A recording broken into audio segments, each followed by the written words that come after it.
Sorry, Tom. I was talking to. I know. Well, I cut you off. He's my man wife. Shaka Khan. Shaka Khan. That was a good mad. He's gotten too good. Where's the Martigan?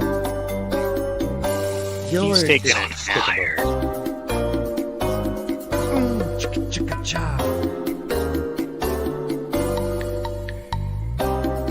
Does that mean he's not going to watch because he's not on the show? Probably. Yes. Okay. Okay, this is Scott's big moment. Okay.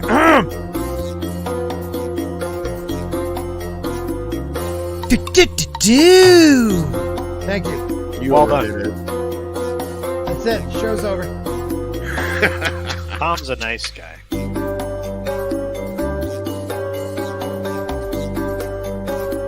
Everyone and their mother is streaming right now. Is this the new one? Because the new one doesn't run this long. Yes, it does. See, No, it doesn't. the volume drops. No. Oh, there's running even the a old newer one? Yeah, you're running the old one. Oh my God, why didn't you tell me this? All right, children. Oh my god. Is it the one that says season 3 after it? Yes. Ah, man, can I start? Hi, everybody. Whoa. I'd like to talk to the chat for a second. Can I start the actual countdown? Because as everybody's... screw it. Hey, everybody, it's The Dump. That's how we're going to start this one because I screwed it up. I guess Culture took a lot of time and added everybody into the new one. There's Mark, me, everybody, and I didn't run that one. It's the old one with like Final Death Star still in it, who I love. Good luck in your realtor shit. How's everybody doing tonight? Hello, chat. Hello, Mark with a C. How are you? I feel incomplete Hello. because we didn't have the intro. I know. I feel like I screwed that one, guys. The important thing is that you get the do. Yeah, see, if you get that, man, that's what I came for. I feel like if I didn't could...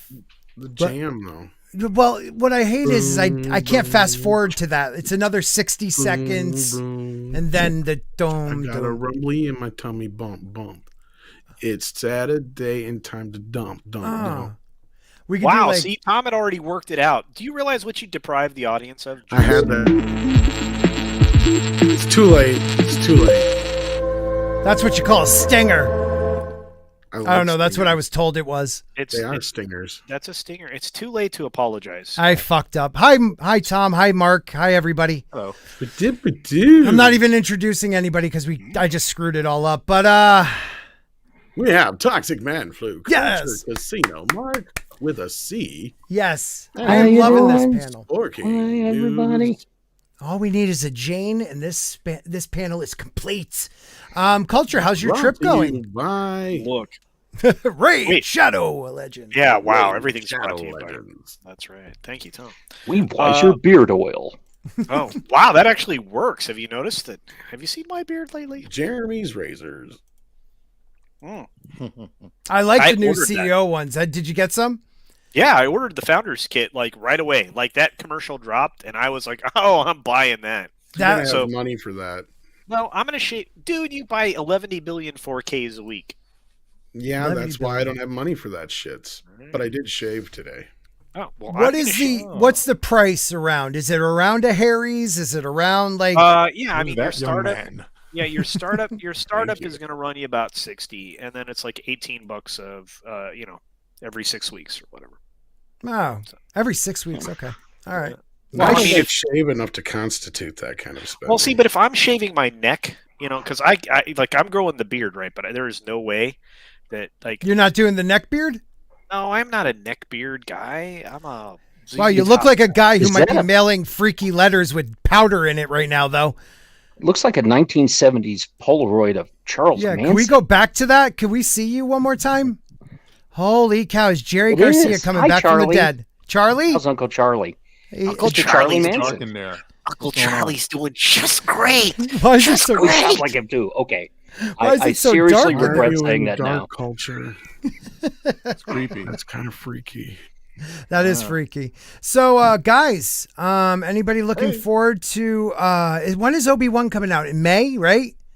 Yeah. Yeah. The time is 25th. getting closer. It's getting closer. We got Moon Knight, and then It's like they won't run a MCU and a Star Wars one concurrently. Like they have to do everything separate.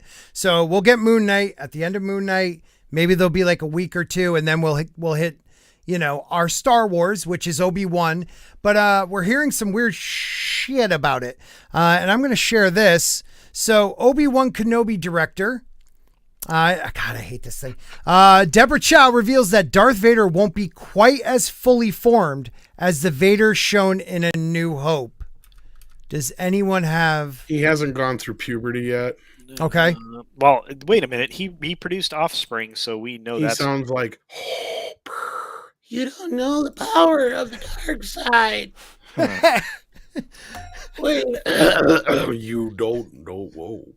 But Emperor... Something Instead of just force dropped. chokes, he does force backhands. So he hasn't quite gotten that's what it is. Oh, he's definitely force choking I'm something. getting hair in funny places. Oh my! It's fully formed. Fully Papa, formed. These pimples on my hell? back. Tell me, where So- did the hair come from? We know that they have been doing some retconning. Retcon is maybe the nice way of saying it. We know that they're going to change some of the history with Darth Vader and Obi-Wan. Most of us growing up, at our age, thought that Obi-Wan and Darth Vader haven't seen each other since they fought in Revenge of the Sith. That is not true, I'm guessing. And Yeah. I don't know.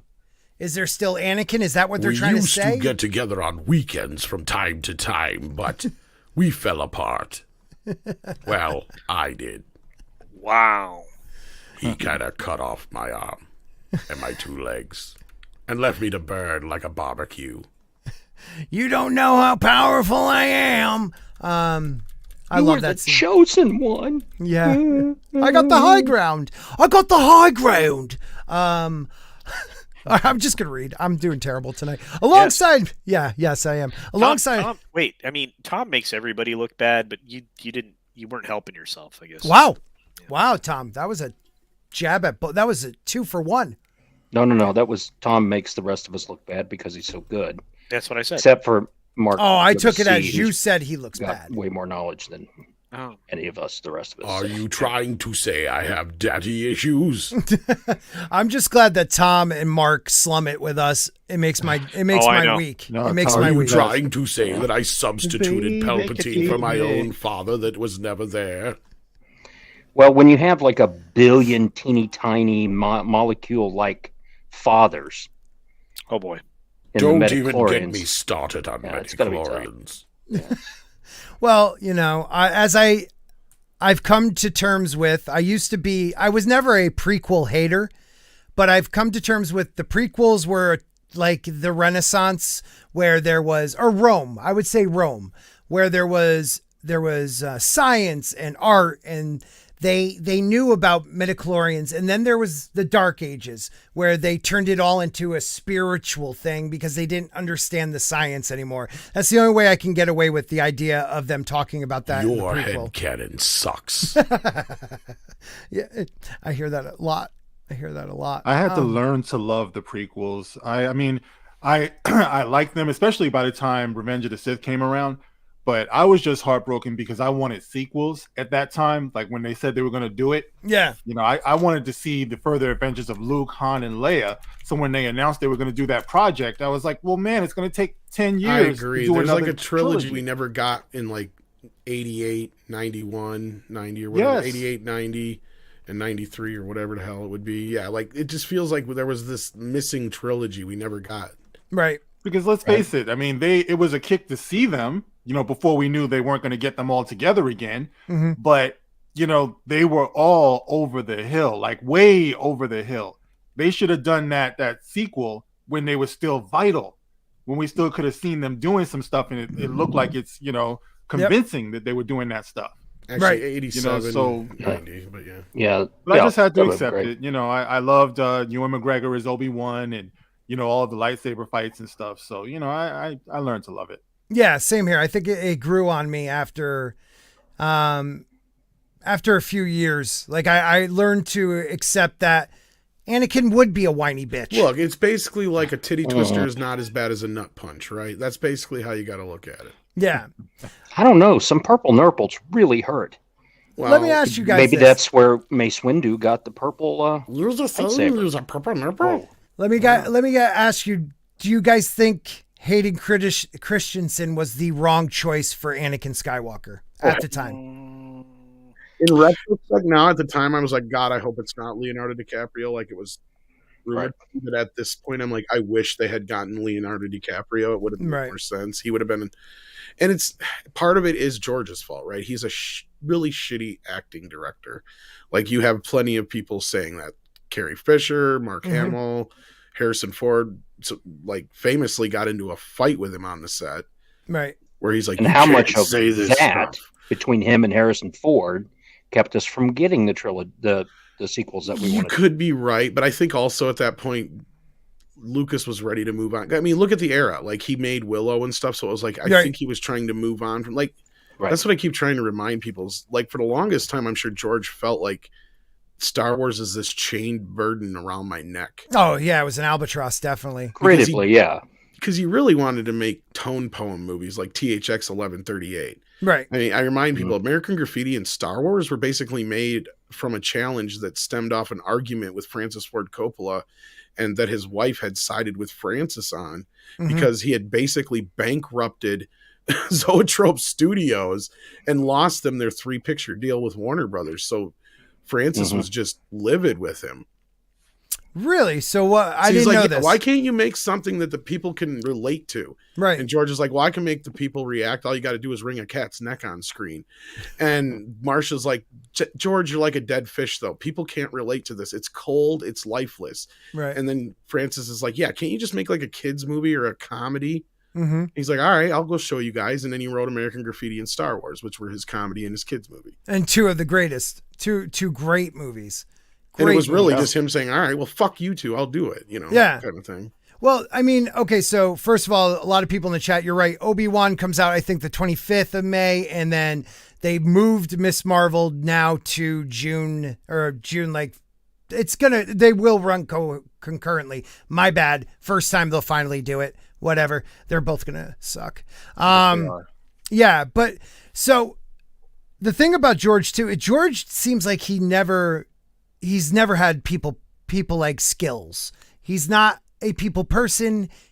I don't even know how he is called a director.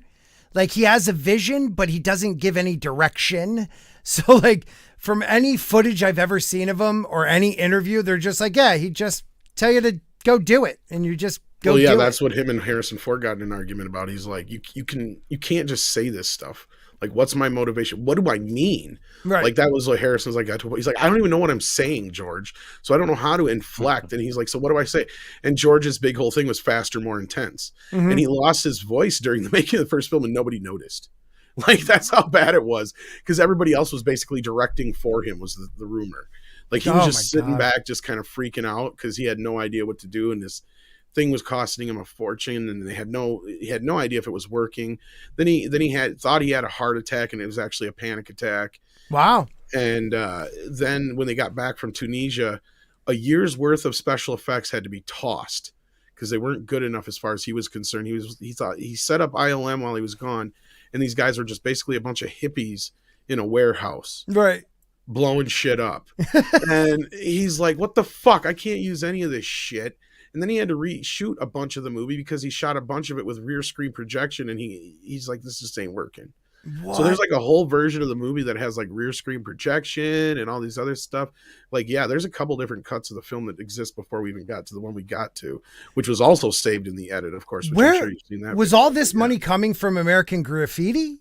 Well, most of it was Fox. Like, this is why Alan Ladd Jr. got into such hot water over Empire in the end, because Star Wars cost a bunch of money, but it wasn't that bad. But the deal they had made with George, because he gave up a lot of his stuff to get like the toy rights and all this shit that they didn't care about. Right.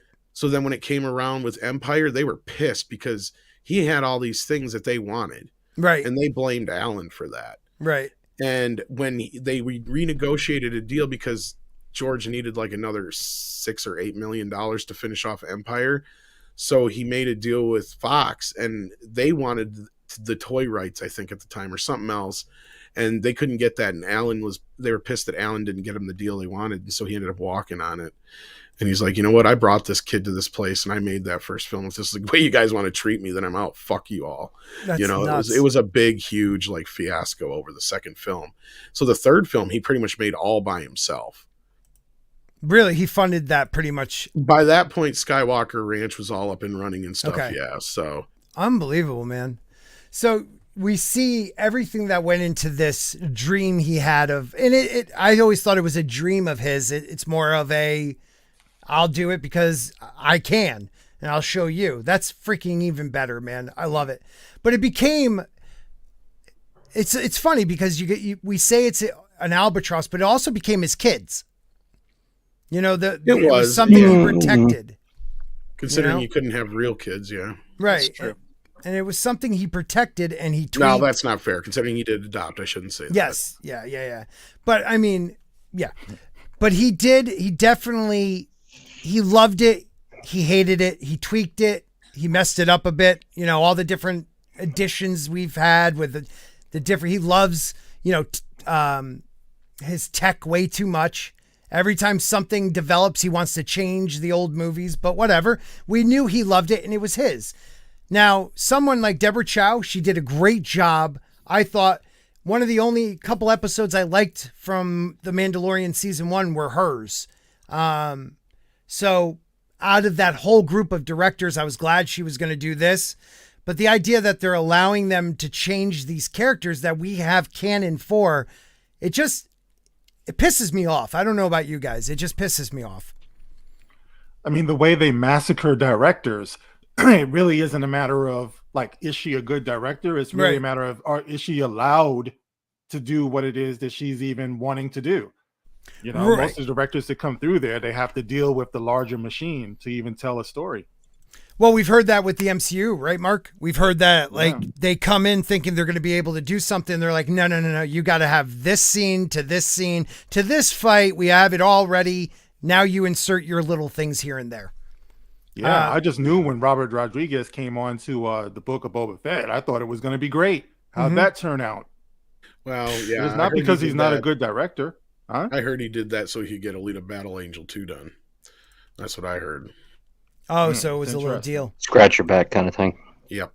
Well, not only that, he did a good job with that one episode of Mandalorian. And I think now going back and kind of remembering the time frame, I'm sure they knew a little bit more before we did that Gina was not going to be renewed. Mm-hmm. So I'm starting to believe that Book of Boba Fett was a holdover. And I mean, it really became clear when they threw in those 2 episodes of Mandalorian, basically. It's like, why did you send Grogu off just to bring him back in those 2? That's because you didn't plan on bringing him back. You had to recalibrate this next season is what had to happen, obviously. So regardless, like, that's the thing. And you're right. They cast these directors. Right. This is where I totally agree with Martin Scorsese and these other guys who say that these movies are not movies. They're not cinema. Right. And if you really want to argue it, it's like, no, because Kevin Feige's running these things like he's a showrunner. Right. It's like, so when we say cookie cutter, yeah. because I mean, we had a conversation a while back, and I understand it's not the old definition of cookie cutter, but it really is. It's more like a Ford assembly line. McDonaldization type. Yeah. McDonaldization. That's a good way. It's formulaic would probably be the better way. That's the actual word probably, but I coined McDonaldization because it is. It's that conveyor belt way of, you got to have an action beat every 10 to 15, 20 minutes, etc. You got to have your this, your that, and your other. And then it became more of the Marxist bullshit started creeping in.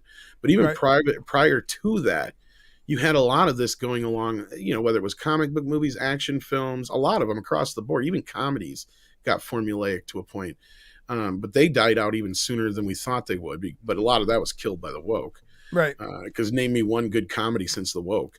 Most of them, the best one you can name would probably be Guardians of the Galaxy, which wasn't meant to be a comedy only. Right. Like, that's what I'm saying. Well, but it also got killed off on TV, Tom. I mean, think about the last high quality, comedy that came out of the wood, and it was 2.5 Men, right? Everything else since then has been. I'd even say that was pretty formulaic, because that was basically that was basically the Odd Couple with a kid. And that's because of what's his name, Chuck Lorre. Chuck Lorre, Chuck Lorre has done that, across the board with all his shows. I mean, you're not wrong. Big Bang was Friends. Yeah. He spun one thing to the next, and it's just, dude, But I like I said, I mean, for what it's worth, I really did feel like 2.5 Men had a lot of original in the first 3 seasons. It's not a bad show. No, and I even liked Big Bang to a point. It wasn't until it got like this. It just season changed. 5.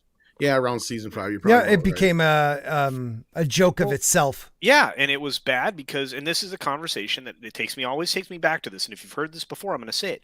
Everybody's fucking mean to each other. If you take the laugh track out of any modern comedy right now, these are horrible, terrible human beings. Yeah. Well, not only that, just on a story level, they ruined it, right? Like, it's not the whole will they, won't they thing so much as Penny. There's no way Penny would ever date him. Even though she did in real life.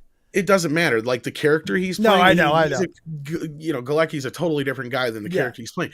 My point is that's where the reality of the show went out the window. Yes. Because it became the them show.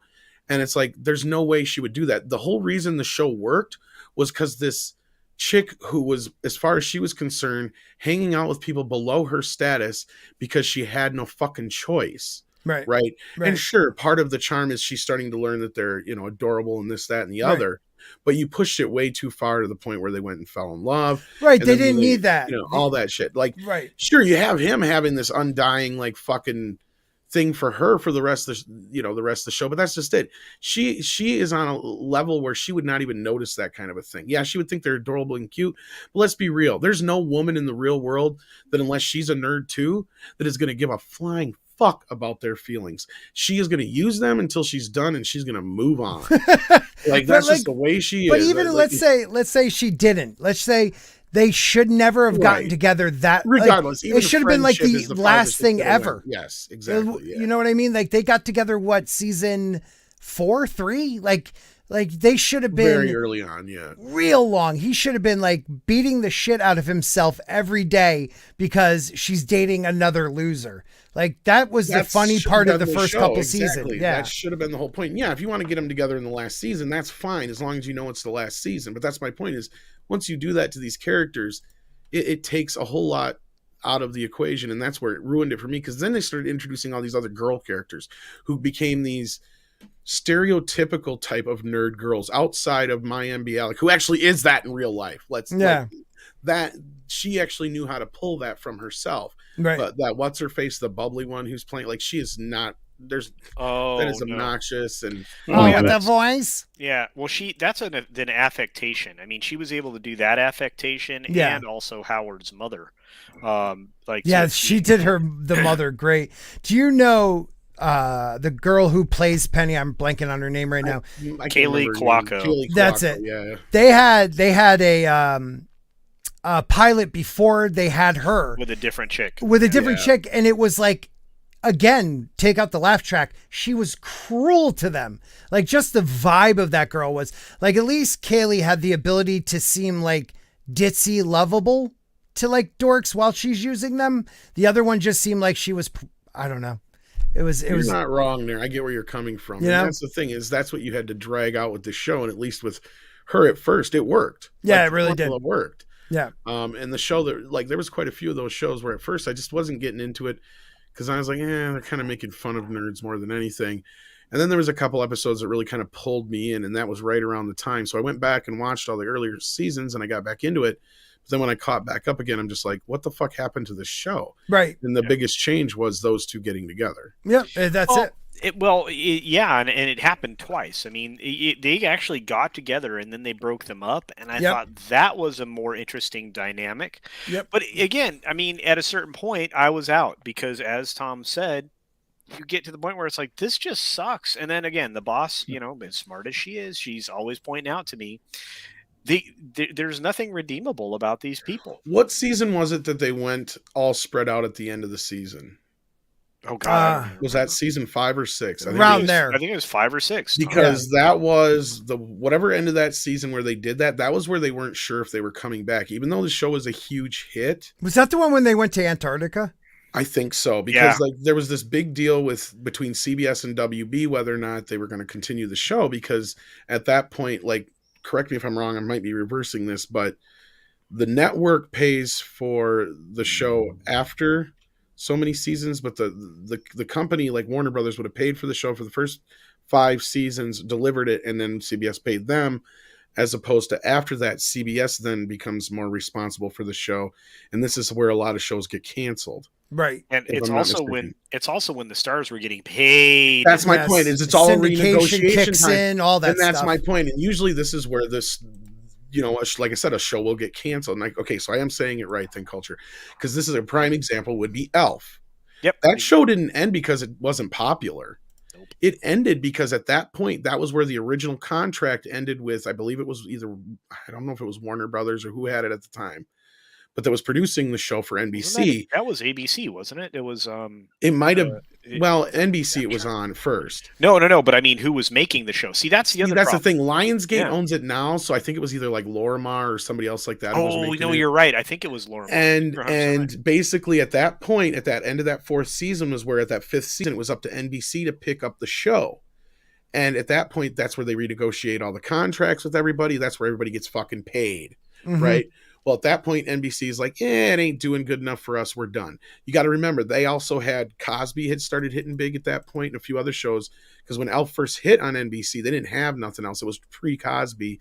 Then Cosby had come along, and they had a few other things that kind of spawned up that. And then you had the Friday night, Tom. Yeah, they changed TV history with Cosby ABC and was all that. TAGIF, but Right. You know what I was thinking, guys? Because you guys got me wondering where the mean humor started. Because you just mentioned Cosby and we had TGIF. And you know what I came up with? Yeah, it could be. Okay. Was Roseanne before or after Married with Children?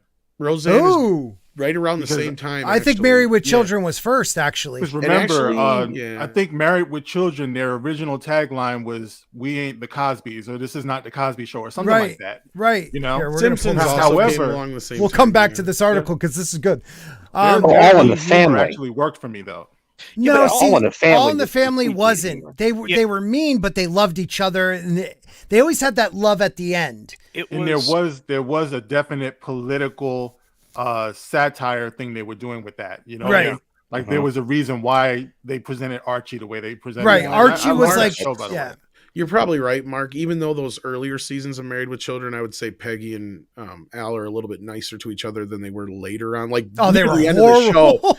By the end of the show, I mean, those two are just like so bad to each other that it's like they're all horrible to each other. Because I was just when you guys said that, one of my favorite. I don't care what anybody says.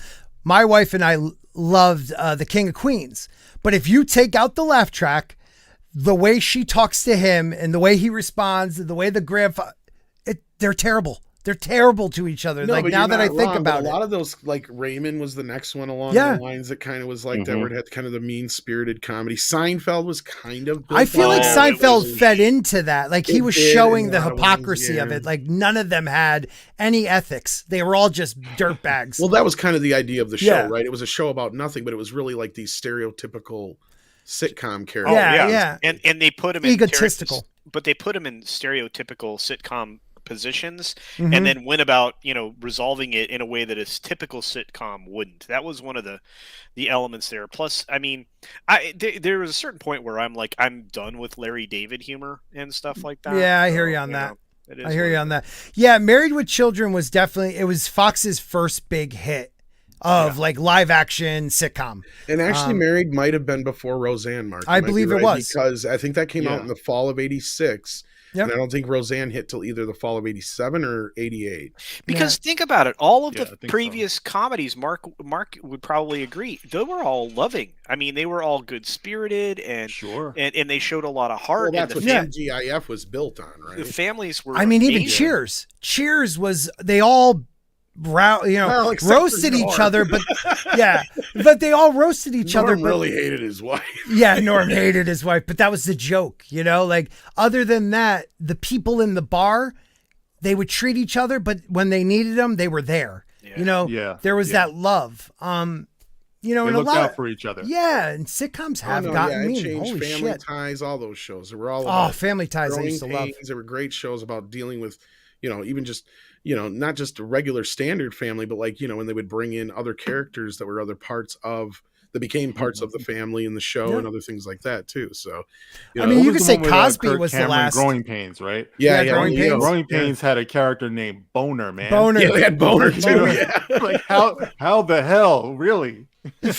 That was great. But that was great. Yeah. I loved it. I mean, and it's funny. I mean, even the youthful humor of the time was loving. I mean, Saved by the Bell, I love right? it. I mean, it's all right. and then there was that show wasn't diverse. Yeah, and then the unintentional comedy of the OC. Excuse me? There is that. What did you say about the OC? 90210 So White. The OC was a deep drama that changed TV forever. Yeah, the unintentional comedy of the OC. I mean, it was funny, but it changed TV forever. Okay, and if my OC bro was here, that we've only done 2 episodes in the last 3 months, we're coming back one of these Saturdays. That is me one and of Matt the most Martigan. pathetic thing you guys do. Just so We've only done 2 episodes. You guys have done those 2 episodes, and then there's some bill down in Florida canceling you out. Yeah. So maybe you need to stop. Yeah, the OC was great. She is right. She reminds me that Boner did kill himself in real life. That was Chekhov's son. Oh wasn't shit! it? Yeah, that's right. Yes, you're right. Oh shit. Sorry, Boner. Yeah.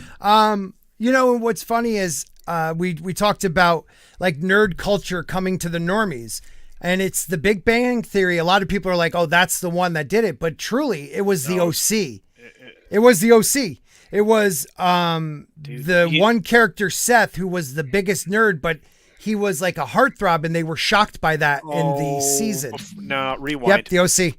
Freaks and Geeks. Try again. No, that was different because that was like a flashback type thing, and Freaks and Geeks was a good show though. Split the difference and make it 9:30. All right, so let's get back to the article. Split. Let's really. Yeah, we're gonna point out that Star Wars is so bad. Yeah, we just spent 20 minutes talking about sitcoms from the 80s and 90s. So we didn't have to talk I want you to about know that. Right, so we didn't have to read this article. That wasn't even your fault. You saved the show. I don't care. Like I really have this thing with Star Wars where my brain just tries to protect itself. It's the same thing with Star Trek. It just after a while it shuts down. All shuts off. Well, we were just talking before the show. There's a new trailer to a new Star. I didn't even know Picard started until after episode 2. Like. Yeah, Tox was saying, how long ago was that, Tox? 2 weeks. I dropped the promo in the chat. 2 weeks. And what is it? It's the trailer for the new Paramount Plus Strange New Worlds spinoff from Discovery. And I was finishing up at the range and was trying to find the time for this show because I can't tell time. Yeah, and that happens. There was that showed up in my feed. I was like, okay, so I watched it. So this must be new. Then I looked 2 weeks ago. Yeah, I just it's not like right now anything Disney is like right in your face. So we know what's going on with Lucasfilms and the MCU, but like if it isn't that, like it has fallen by the wayside with me. Like Star Trek, I just don't care anymore. I really don't care that much about Star Wars anymore. George R.R. Martin's trying to rip my heart out, but I'll still watch House of the Dragon. So that's like one of the only things I'm like following right now, just to see when that trailer. Committed, dude. They're so committed to just destroying everything. I halfway thought about what is it, Strange New Worlds, just because they're going to get back. They claimed to the original formula, you know, with the episodic stuff and everything. But then they go and announce this new Kirk thing, and I'm just like, hell no, I can't deal with that, bro. He doesn't look like him. He doesn't give me the vibes. And why are they doing that in the first place? Isn't it someone they're going to make him bi or trisexual? They're going to do something. Who is it? Isn't it? There's somebody actually that's been around for a little while playing Kirk now, right? Who is it? In this new show that they're talking about. Not yet. They just announced him. Yeah, but I He's know, supposed to come in the second season. I know who the guy is. That's They what I'm saying. released an image of him or whatever. The skinny guy with weird shoulder pads. Yeah, Could be. He's baseline by. That's all I know. Baseline. No, I'm not kidding. That's what Kurtzman or one of those guys said about Star Trek. That everybody's baseline by, and Star Trek the platform comes first. Yeah, I heard all types of crazy stuff. Like he's gonna be flirting with Spock and all of this stuff. Like What? Nobody wants to see that shit, bro. Wait a minute. What? You know, these I don't know whether there's any. I really on like that or your what, ears. but How would Look, you like it if I fucked you Kirk? in the ass? Kirk would bang any form of a woman, biological. If we have a biologist out there, they'll let us know. But biological woman, Kirk would bang green, 3 boobs, purple. Like he didn't care. He would bang them, but only Just women. pulling me to the vagina. Yeah, exactly. Must have a vagina. That is messed up, dude. We're gonna have to watch that trailer right after this because I just want to see what she says and then we're done.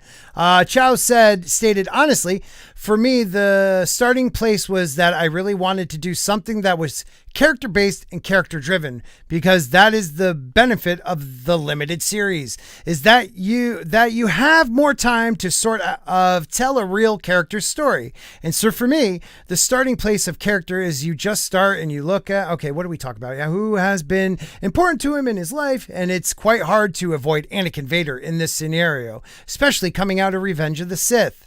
So really, it came out of an evolution of the character for me. It wasn't just to sort of bring him back. Bullshit. It was really like, who means something and where are we at this point in timeline with Vader? Okay, so Chow previously explained why she was including Vader, and she said, we couldn't tell the story of Obi-Wan Kenobi without addressing Anakin and Vader. Okay. She explains the debate around whether we should do that or not carried on for quite some time. Everybody within our creative team has strong opinions, and all of our fans have strong opinions. So when you realize that you're under the level of scrutiny, certainly a story point like that is going to be scrutinized at a very high level. We talked about it constantly. Kennedy said, this is Kennedy added. Yeah. So what did they do? Chow also provided some brief details. Okay, here we go. Finally. So with Entertainment Weekly, she said, what kind of Vader will we see here on the show? We only saw him for a few very quick scenes at the end of Revenge of the Sith in that armor. So where does he pick up 10 years later? For us, it's very similar to Obi-Wan in the sense that he's in between these two trilogies. So he isn't the New Hope Vader quite yet. You know what I mean? I really don't. So we are with the character sort of in the middle of this period. It is still Vader, obviously, but it's a Vader that isn't quite as fully formed as a New Hope. That makes no freaking sense to me. That's not a lot of information there. I don't really know what she means when she says he isn't the new. Oh, this is somebody else talking about it. But okay, so what she's saying is because it's not the New Hope, it's not the New Hope Vader. She didn't give you anything there. Like, what is he going to still be fighting the dark, the light side of him? I know the comics have gone into that a little bit. Yeah, but Mark, can you any ideas what any of that might mean? No, I don't even think she knows what she's talking about. I think she's full of shit. Wow. But I will say that in my mind, that the Vader in this time period to me should be a cold-blooded killer. Yes. Like by the time we meet him in A New Hope and the whole, original trilogy, there's a conflict inside of him because now, he's reconnected with Obi-Wan, which should have been for the first time in a very long time, and then he starts picking up on the presence of Luke, by Empire. So he's kind of in decline from his badassery. Right. But what we saw in Rogue One, by the end of Rogue One. Yeah. Might have been like the tail end of where he should be, like just coming in and kicking ass. Yeah. Not thinking about anything, just giving to the dark side. That to me is a fully formed Vader. Right. What we saw later, like I said, it's Vader in decline. What do you guys think about that? I'm with you on that, man. I can see that. What about you, Toxic? What do you think? So if we go off of the performances of Hayden Christensen, if we can call them that, in the prequel films, the only person that I've seen turn to the dark side faster was the ending of Game of Thrones. But we won't go into that part either. Yeah, we're not going there, man. Yeah, not going there. Not going there. Not going there. Scott, God Scott damn you, George! George. So he was very infantile. He's very childish. He's very angry, right? His mother died. He killed all those kids and all those things from there. In just a fit of rage, I'm going to fix everything. Qui-Gon Jinn, and this goes into my theory that I really think Obi-Wan is a zealot. And Qui-Gon Jinn had all those theories. He was the chosen one. No one on the council believed him. Mm-hmm. He's got Obi-Wan as his Padawan. You're a Padawan to someone who's a zealot for something. You're going to either be along in that too. So, or honor that after he dies. Right. So there's a bit of that goes into Hayden Christensen, and he takes it. Well, the Vader, he takes that and goes straight into Palpatine. So he's just ready to believe in something, because you have this character who's supposed to bring balance to the Force, who was not indoctrinated into the ways of the Jedi. Right. So the indoctrination got rid of your emotions. That's basically what the Jedi were doing there. Yep. So that you have this great power. If you get rid of the emotion, if you have the power with the emotion, you're going to have rage, right? Pain, suffering, anger, blah, blah, blah, right? Yeah. That Yoda said, you're going to have somebody with unlimited power. No one can stop them, and they cannot control their emotions. Right. Which is very similar to what we see people on Twitter doing right now. Right. Right. So if I don't give this director any credit, all right, that she's even thought of this at all. Right. So I can see Vader's really immature, angry, lashing out. Where's Padme?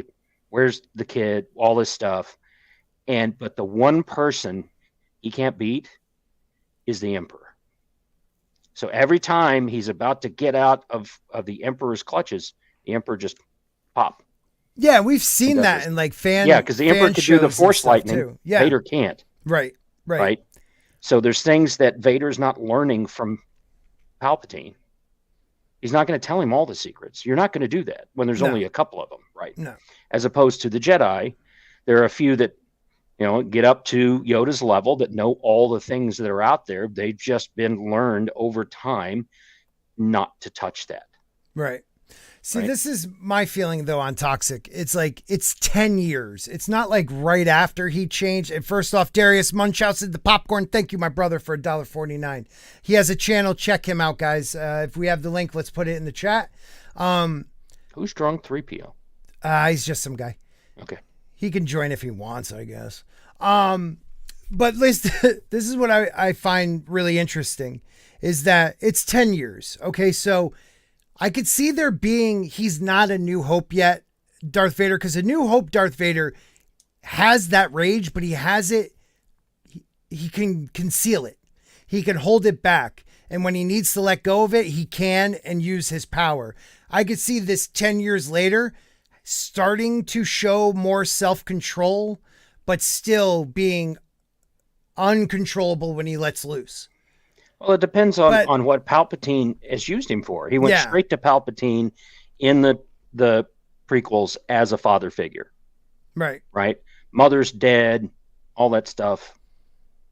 Right. Palpatine's not going to exactly be the best father. Right. Not going to be the best teacher, not going to be the best companion. He's not going to be the best mentor at all. We get nothing. Yeah. He's actually going to push his buttons. Right. And what is he using Vader for? Right. He's a tool. He's his capo. Yeah. He's going to go out and he's going to enforce things. He's going to do fear. The one thing there's a couple of things out of the Batman film that I really liked. One of them was the admittance that he can't be everywhere. Mm-hmm. And it was the fear of Batman being in the shadows that they showed at the beginning, right? Before the movie became 12 hours too long. And at that I thought was really cool. And when you have this, if the Star Wars Galaxy, it's very hard to get across all of them, Right. to all the planets and all those things from there. That's why the Hutts have taken over parts of space, you know. So in order to hold the planetary systems in line, they have to have fear. Yep. Who's going to hold the military in line? Well, if I can't stop Vader from blowing through every single defense I have to destroy me as Grand Moff Tarkin, right? Yep. Then I'm going to be listening to Palpatine. Right. So that's how I see that he was in between the films, taking out the expanded universe out of it. I got you. From there. So that's where I'm going. And what do you think, Mark? Do you think that's like, do you even think they thought that far? I really don't. You know what I mean? I really don't. I mean, that sounds like really possible and good, but right. Disney just doesn't have it, man. You know, Right. I just don't think that they're committed to having that. I think he's just there as like some type of stunt casting, actually. Well, and that's another question, guys. It's like, okay, what's the point of having, I get it's Hayden Christensen, but if it is Vader, if we don't take off the helmet, if he's not in a back to tank or whatever, like he should sound like James Earl Jones, and he should be, 6 whatever, because all the extensions and stuff. Like, what's the point of having Hayden come back? Are they going to try to show him more humanized side by taking off his helmet? Like, do they realize that that's keeping him alive? Like, I just don't understand the idea of Hayden would only be for flashbacks. That's the only way I could see him being used, other than like burnt in some type of tank. I don't know how to, Well, in 15 minutes, we just sit here and probably came up with a better story than they have in a year. Right. Absolutely. That's what makes it sad. Right. Well, I'm actually, just afraid that. Go ahead, Mark. Go on. No, please. Oh, I'm just afraid that not fully formed Vader is just going to look like Kylo Vader. Well, I have they're just something. Oh God. I have something to add to that, Mark. I do, and then I want to hear your thoughts because it's important. This is a not fully formed script for the 4th fucking time. Right. This thing has been written. So this is almost 5 years worth of script writing at this point, and that we know of. What now, Vader? I broke another helmet. I'll But be right back, honestly, guys. So Mark, you start to talk about that. It's not fully formed, but shouldn't it be? That's a lot of scripts, man. Yeah, it really should be. I mean, the not fully formed thing is just, once again, just more laziness, because you do have the EU out there, and things that actually did, I believe, address, his progression into Vader. So as usual, they act like they have to start from scratch and they have to write this stuff themselves. But you do have source material there that they could be drawing from that We would make it don't a lot more have honest. comic books and books to draw from. Right. Yeah.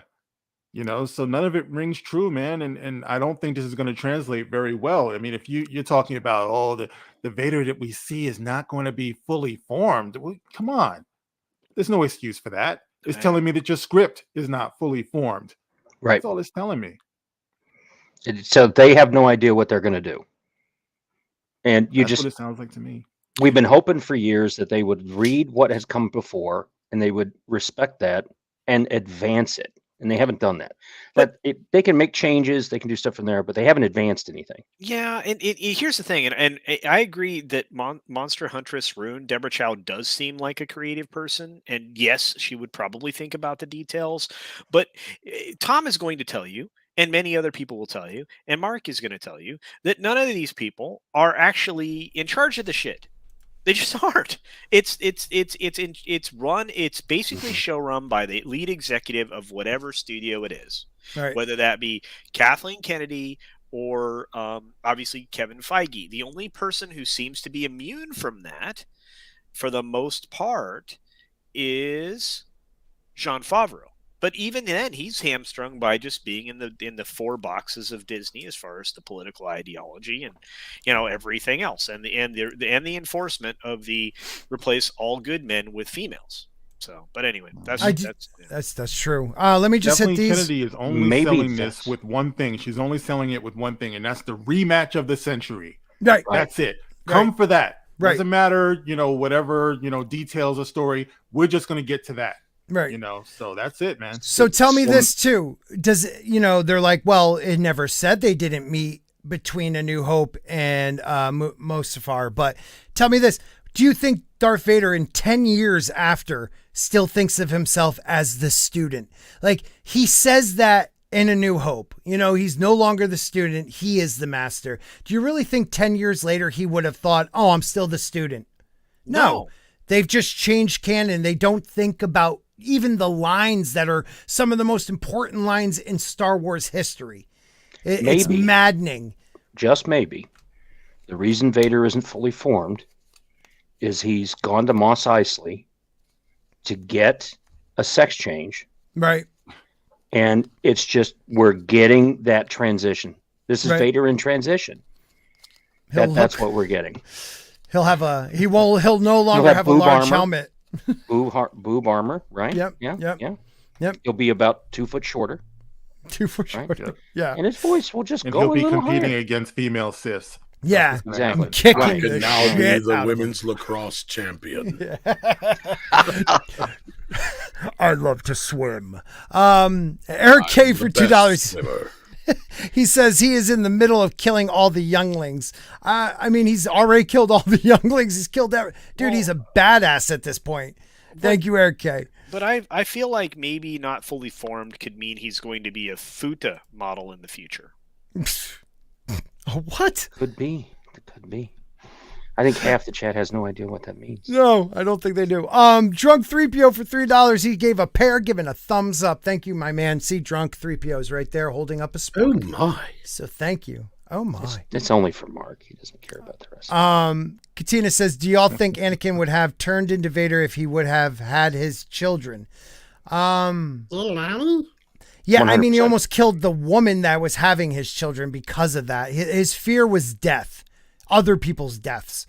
And the idea that the dark side will give him the answers and the light wouldn't, I think the only way he wouldn't have turned into Vader is if Obi-Wan wasn't his master. You know, if the death in 1 did not happen, you know, like, I think he would have had a better chance at being the actual chosen one. He took the long path to the chosen one. I mean, he did bring balance finally. But... Well, without Qui-Gon, none of this happens. I was just going to say that's what I'm saying. Without that death. With, yeah. And Yoda let Qui-Gon do it. Right. You know, so is Yoda playing the ultimate long game? Yeah. Brightest Day, what's up? Yeah, he was playing the long game, Obi-Wan. I don't want to see them ruin this character because you said it, Mark. Like, the one thing right off the rip I liked from the prequels was Ewan McGregor playing Obi-Wan. Mm-hmm. I think he did a great job from the get-go. Yeah.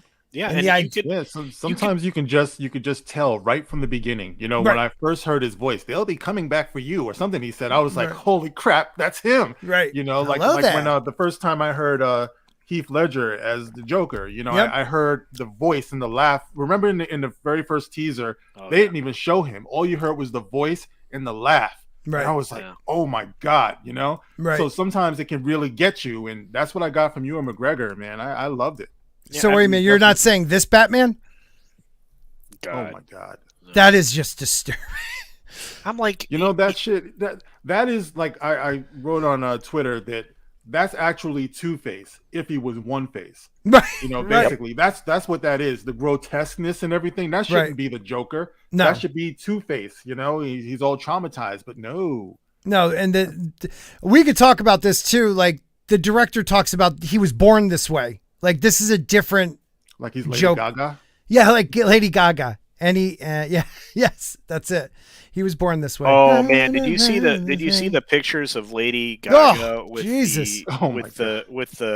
the current occupier of the Oval Office's son? Former vice president?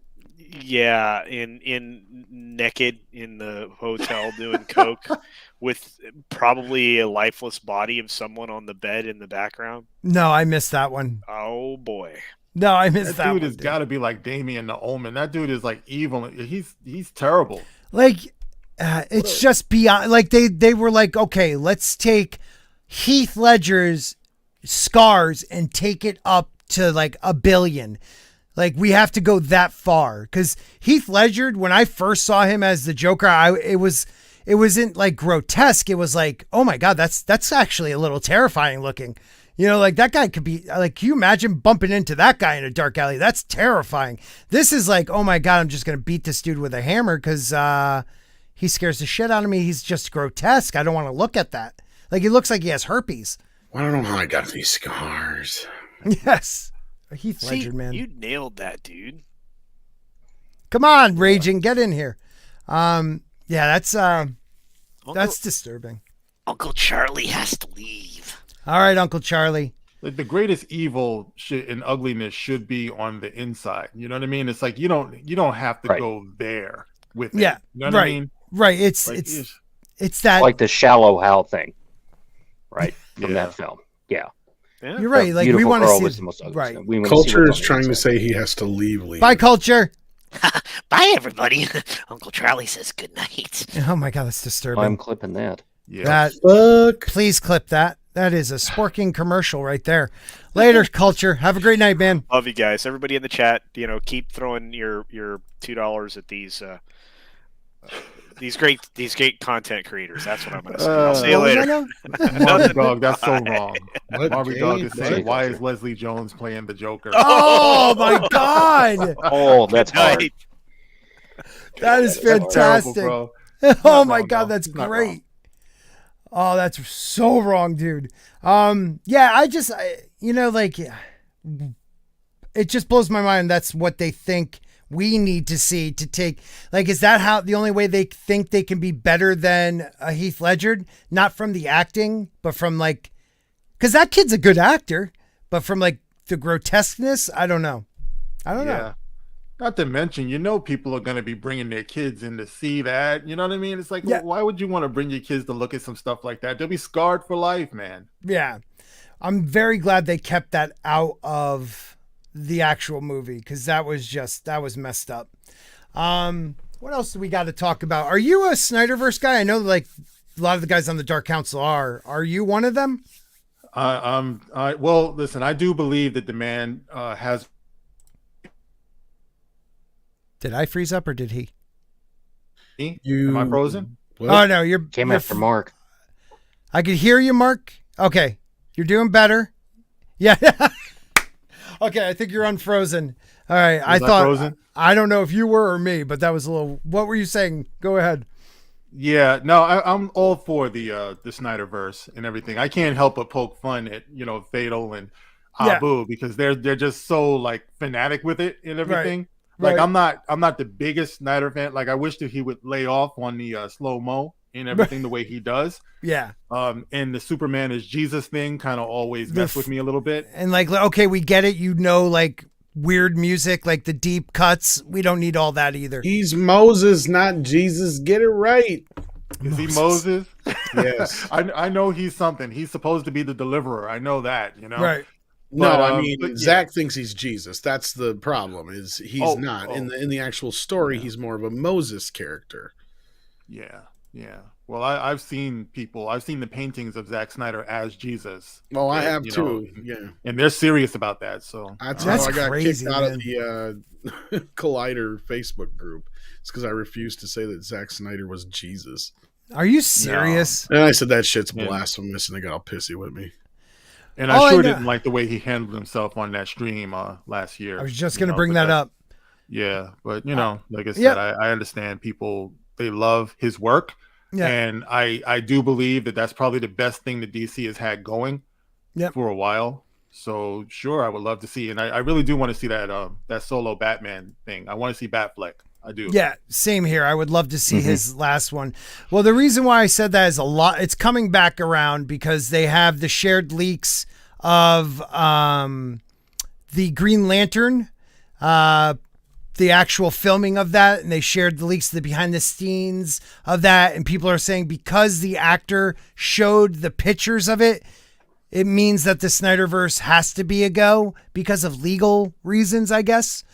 I don't know if I follow that. And having Tom on, you might be able to explain that a little better. Which part? So the gentleman who's playing the Green Lantern, Wayne T. Carr, I think his name is. He released the pictures on Twitter or Instagram of him as the Green Lantern. People are saying the only way he can release a photo that is property of Warner Brothers or whoever is because they are going forward with the Snyderverse. Because if he couldn't, if they still owned it and weren't releasing it, like, I don't know, there was a lot about it, and I didn't really pick up on it. Have you heard anything about this? Not particularly, but I mean, it all depends on if there's an NDA or what, but yeah. Right. Okay. So I might say it's somewhere in this article, actually. Warner then will take advantage. No. Okay. So I got it from this guy's video. So I'm probably not saying it close to being correct, but basically the actor who played the Green Lantern showed some of the actual stills from Snyder's final cut that he did, that were left on the editing room floor, that he may add later on, he said. Because he showed them, it means that they're going forward with the Snyder. I don't know. I'm lost again. I can see the logic. Okay. That's a stretch, though. But all we know is just what we've subtly heard, and until Zaslav is actually officially in command, right, I wouldn't say anything yet. But I mean, I've heard rumors. I also heard that we may hear about an air cut this month, but here the month is ticking away, so we'll just have to wait and see. Last I heard, everything was pretty much in a holding pattern. So okay, so this the guy's name is Warstu. All right. He believes the full scene with Carr and Affleck will be released because they switched that at the end. They made it Martian Manhunter and Affleck, not Green Lantern and Affleck at the end of the movie. He says they did film it. I guess it was done in the backyard at Snyder's house or something, but he believes it will release soon as the image of Carr by itself affirms moves are being made behind the scenes to make Justice League 2 and 3, even if it has to be done back to back. The Flash could be the biggest stumbling block, but the film was delayed yet again to finish visual effects work and perform some rumored reshoots. Thus, Warstu thinks Warner Media's new regime is preemptively getting around Andy, I can never say his name, Muschietti. Yeah, and the studio rebooting the DCEU. From what he hears, the alleged reshoots are going to rewrite half the movie and spare Batfleck from making the sacrifice to save the multiverse at the cost of his life. Instead, he will end up in the nightmare future to set up Justice League 2. Okay. Warner Brothers then will... Yeah. Warner Brothers then will take advantage of Affleck while they have him available and make the JL sequel simultaneously. However, in a caveat, they'll again allegedly change their symbiotic story slightly from what Zack Snyder storyboarded and here to edified everywhere he went these last few years. Okay, whatever. So it sounds like people are believing it, and I can see Fatal J and them getting behind this, and I have no dog in the race. I'll watch it if they make it. I won't if they don't. Right.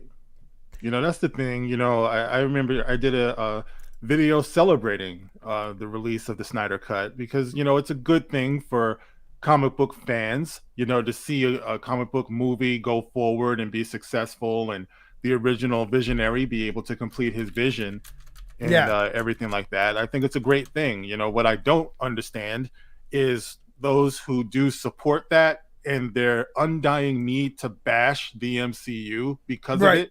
Right. You know what I mean? Because I feel like, growing up in this closet over here, I got hundreds, probably thousands, of comics and storage and everything like that. I read everything. I loved everything, all across, whether it was DC, whether it was Marvel. Hell, I got a bunch of Archie comics in there too, Right. Just everything.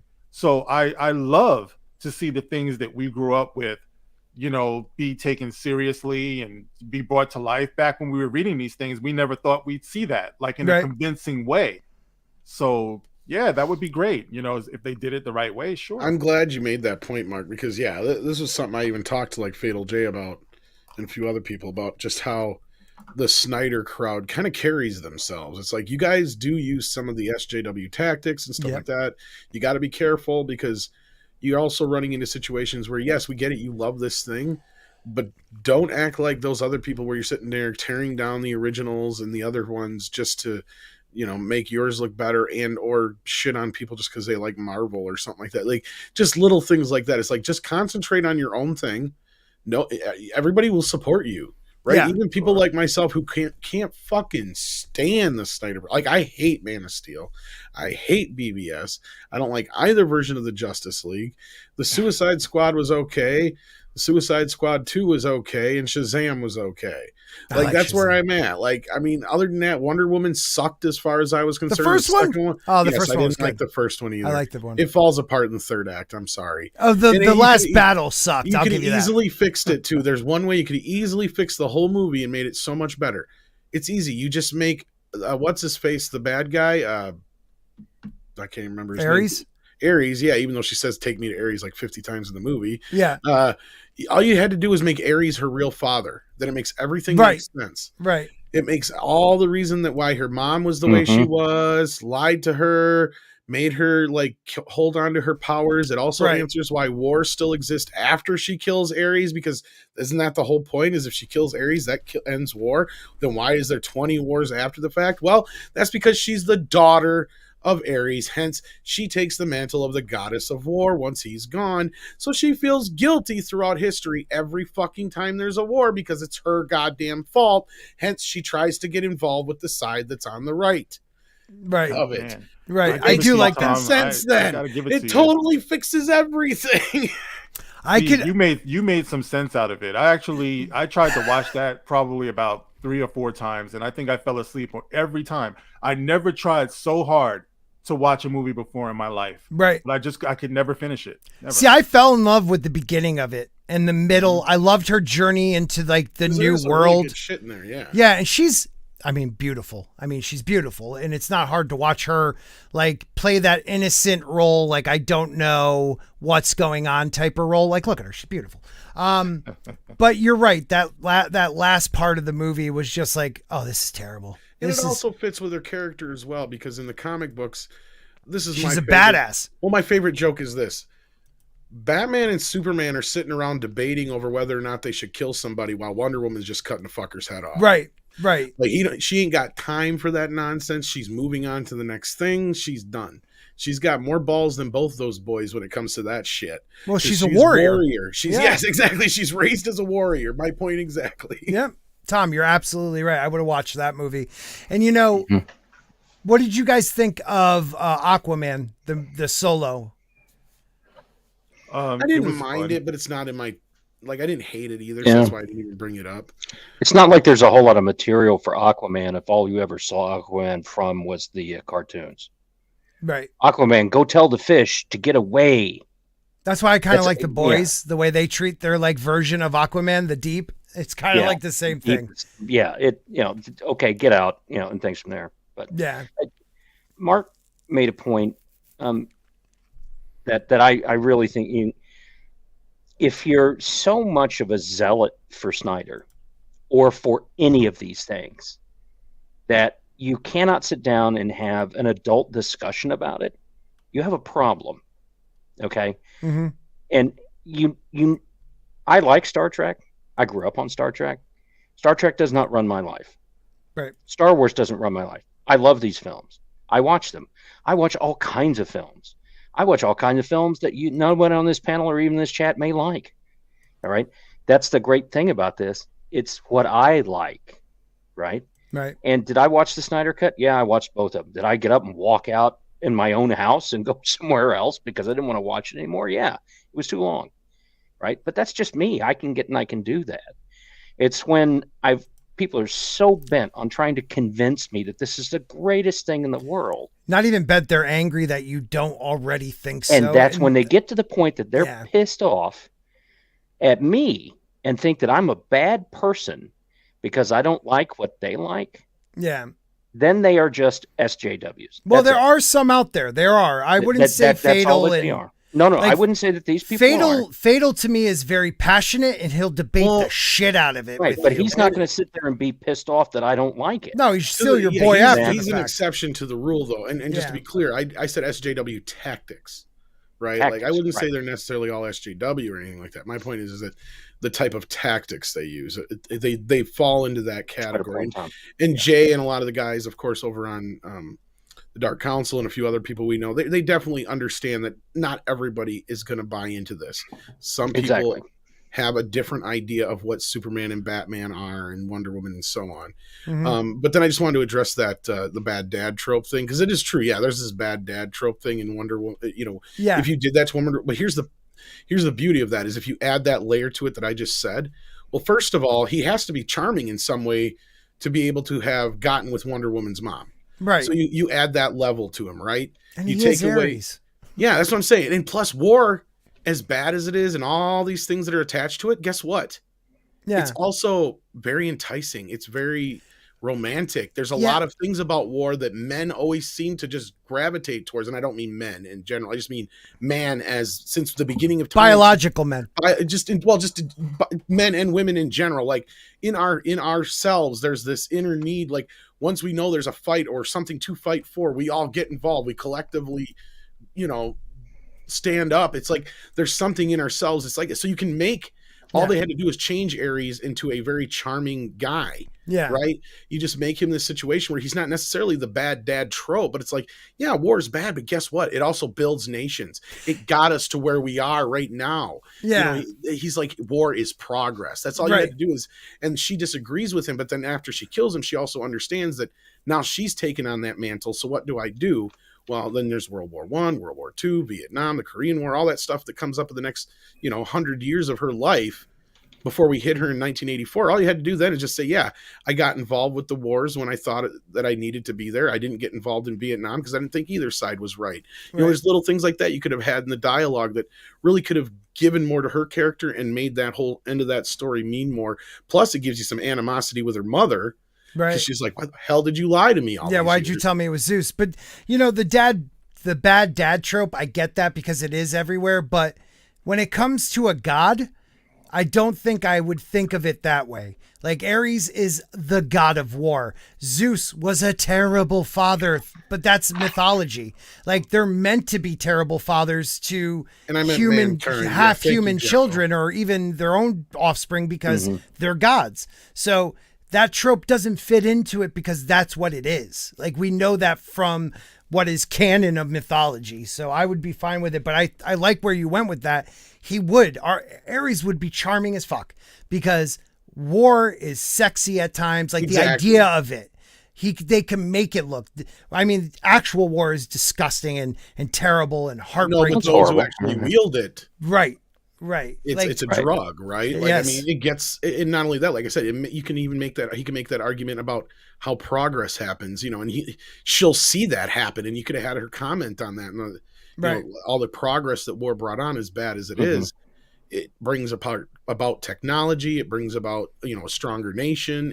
Funny you said that. That wasn't something I just watched recently. Well, I mean, it's a lesson that she learns that even though she goes in and tries to help, she can't change the course of history. Exactly. Yeah. That's the lesson to learn. And I want to point out that we all know there's only one number one dad, and it's Mark because he has the license plate just above his head. Yep. So we all know that everyone somewhere else just I hear comes in is second. third best father somewhere. I don't know where it is. There. Yeah. So. The funny thing about that is I always tell everyone he got that for me, him and my mom, his grandma. They bought it for me, and I was like, "Oh, that's great, son." And I put it on the front of my car at the time. And don't you know, somebody must have really not appreciated that because they literally took it off of my car. Oh, come on! By force. I came out from the mall or something like that. Someone had knocked it off of the car. You could tell by the way it was done that it wasn't an accident. Like somebody was making a statement. I'm like, I'm sorry, but this is what my son gave me. I'm not saying that you can't be a number one dad, but, if you have to steal it, Mark, you're definitely not the number one dad. Mark's right. I think the guy was just making It's kind of those people who always comment on the, I have a kid on the honor roll. Yeah. bumper sticker Yeah. kind of thing. Yeah. Oh, idiots. So, They're such idiots. I'm like, that's all right, Yeah. son. I had it in the closet somewhere. So when I started making videos, I'm like, let me just start putting up things that I just collected over the years. Right. And just had, That's everything what I has a story there, but that's the story of that. So yeah. All right, so let's get claimed, guys. Star Trek. Let's get claimed because we're gonna watch this Lord, you're gonna trailer. make me watch this garbage. Yes, because I gotta know what the hell. I Hi, did Jeff. not Oh. know. There you go. Hold on. When did this come out? This came out on March 9th, and I found out about it like 10 minutes, not even 3 minutes before we started. So let's see what we got here. This is Star Trek Strange New Worlds, and it'll be clipped from my live stream It's a because man I on a don't horse want to in the dispute snow. this one. See, All at right, this here we go. point, when I was watching this, I thought this was some kind of remake of Running with the Wolves, the whole Yeah, that Dancing part. with the Wolves. Yeah, and Dancing with Wolves. That's what I Yeah. thought this was. All right, here we go. This summer, Kevin Costner. What now? Goes to the stars. He's Let been me just say underwater. this. They He's have been. the postman. Who's this guy No. again? I always forget his Dancing name. with Tribbles. Anson Mount. Anson, dude, Mount. they have been hard on with this guy for the Star Trek universe. Loves this dude. Loves got every. fantastic His hair, parents though, missed yeah. the opportunity Real to great name hair. him Look He's at actually a Hair, decent you know? actor, and he was one of the few good things in Discovery. Isn't he Black Bolt? Yes. Okay, he might be making He a. was actually one of the decent parts of that, too, because Yeah. he actually put himself so into the part that he created his own sign language. Which is awesome, dude. And Wow. dude, when you have where you're not allowed to speak because you could destroy anything, your facial expressions mean a lot. He did a really good, like that show sucked, but he did a really good job. And I heard he is one of the rumored returns, and he will be on that council with Professor X. So we will see. A variant, but yes. Yeah, a variant of, exactly.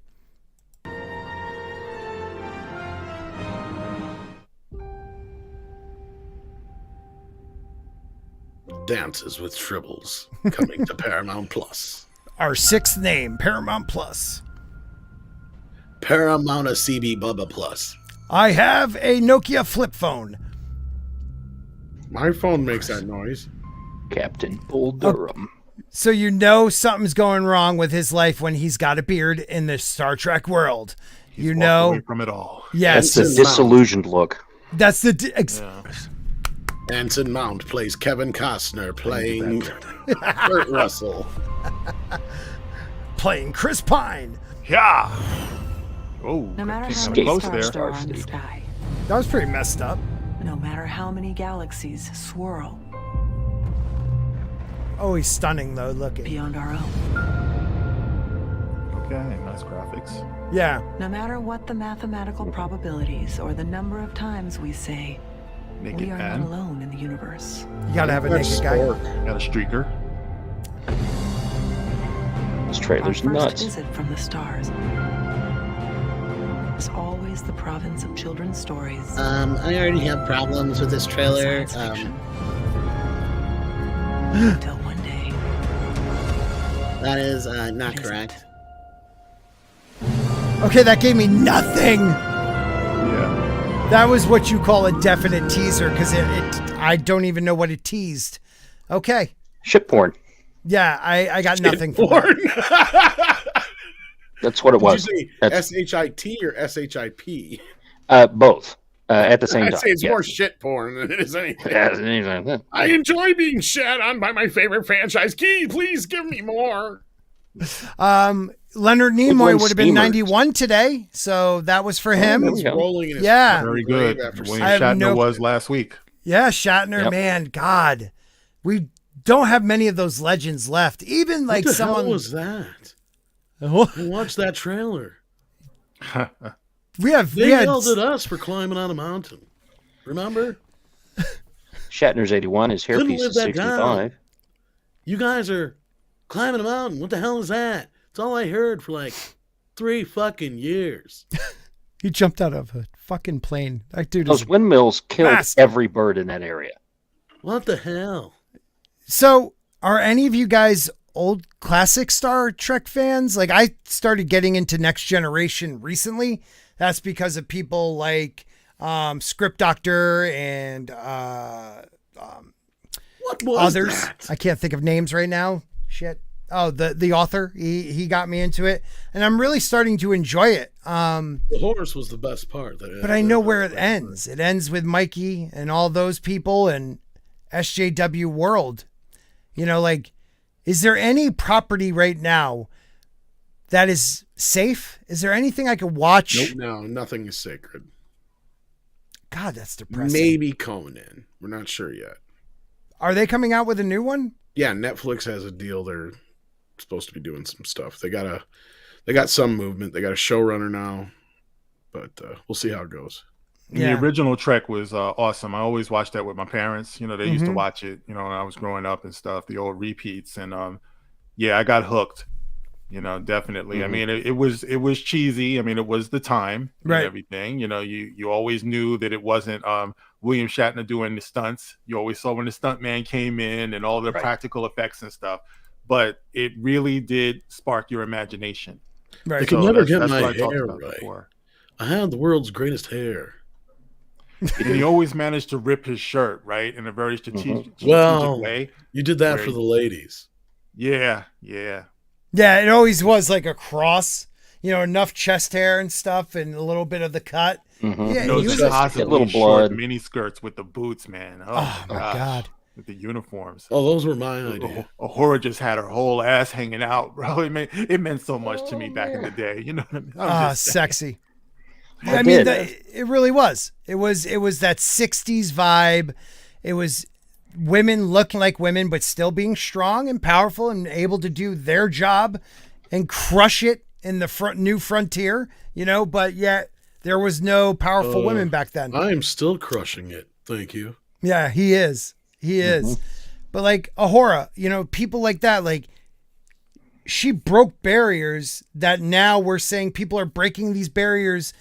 They don't even give them the props they deserve. Oh, I broke down some of her barriers, all right. He hit that shit, didn't he? Of course. He better have. Absolutely. You know what? She should have hit him. That's how. I don't see Shatner, all right, going to Nichelle Nichols and seducing her. I don't see that. I see that happening the other way around. That's how I see that happening. Yeah, I think she could have had whatever she wanted. Yeah, she allowed it. She allowed him. She's like, all right, I'm ready to bang you. I mean, anyone who would had the number of Martin Luther King Jr. and could talk to them, all right, at that time, yeah. She called and talked to him all the time. She could have done whatever she wanted to. I hate to say it, but Martin Luther King, I hope he hit it too. I mean, I'm just saying, if they were friends, you know, he was playing around a little bit, you know? Yeah. I mean, I'm sorry, but, you know. Oh, yeah, but how many children does Jesse Jackson have? I mean, it's just a thing. Hey, listen, complicated men have complicated needs. That's all I can say. That is true. Yeah. I mean, you know, that's why all these people like Shatner, how many times has he been divorced? Right. The only thing he's really truly loved are his daughters and his horses. So, well, you know, and those horses love him back in a bond that we just will never understand. Guys, I just see shit and it just gets me mad. Like, this is the dumbest shit. North American Simulation and Gaming Association author claims Dungeons and Dragons promotes race essentialism, whatever, because humans cannot realistically imagine a completely disconnected reality. What? They're saying we don't have enough of imagination to. This is what I get from that statement. We don't have enough of an imagination to realize that orcs aren't black. Elves are, I don't know, white supremacists. Like, we have the ability to break away. We can disconnect from reality. The idea that you can't is your problem. I find it very easy when I'm like into a book or into a show, letting go of reality and saying the reality of that world is the true reality of that world. Whatever like science in that world is science or magic, you know, that's what it is. Sorry, what were you going to say? Makes you wonder why they call it fantasy. Exactly. Okay, so I just want to read this. According to regular North Corleone. American simulation, I'm not reading that whole part again. The concept of race, what is that word? Essentialism? Essentialism. Thank you. I can't speak. Essentialism. Or the idea that racial identity determines the path we take in life, because players cannot realistically imagine a completely disconnected reality and thus are incapable of not drawing comparisons between the game's fictional creatures and real world races. This is what Bullshit. happens when you allow people to have their own truths. That is ridiculous. This is somebody needing a PhD. That's all we've been Jesus. doing all these years. That's Yeah. what the whole escapist fantasy thing is all I about. get it. That's all we've done. And that's It's why those just people piece of- weren't involved in it, You Mark, gotta because they remember, couldn't though, get we're it. dealing with people who go through a transition and then pretend they're having fucking like that time of the month pain. That's true. Like these are real life LARPers, so like they clearly cannot disconnect themselves from this shit. Holy shit. They are. What the fuck would you call them, dude? If you're having cramps and you're trans, I'm sorry, you better go to the doctor because if you really hurt, Yeah, there's Oh, something come wrong. on. I saw that. that ain't fucking cramps. Oh my God. Not to be fucking Oh blunt. my God. I just, Yeah. I don't get this. Like, That's not how long this are we shit gonna- works. How long are we going to enable people before like taking the mental illness seriously? And that's not to be mean or anything, but it's not possible. The What you're fact that claiming you is call actually the mental not illness is possible. enough. These people are not getting the help that That's they the need. problem. That's what I'm saying. Sorry, Tom. No, They're I not was getting just the help they making- need. Sorry. No, go ahead, Tom. I And jumped it's on only you. going to get worse because these people, they're going to start getting into they're already influencing politics. Right, You know, they're influencing education. right. So this thing could go on for generations because you're infesting the minds of the impressionable, the children. You know, you're going through TV, the programming.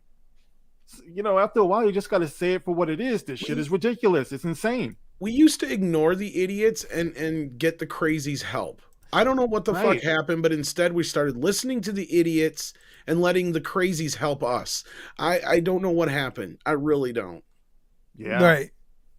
Like Rough if you- Girl TV 499 says, Cray women have cray needs. Shatner gave his juices to the NAACP. Dang, girl. All right. All right. I'm reading a little bit more of this because NAACP, right? I want you to see the guy who wrote this because it's always this, and I'm going to say this type of guy.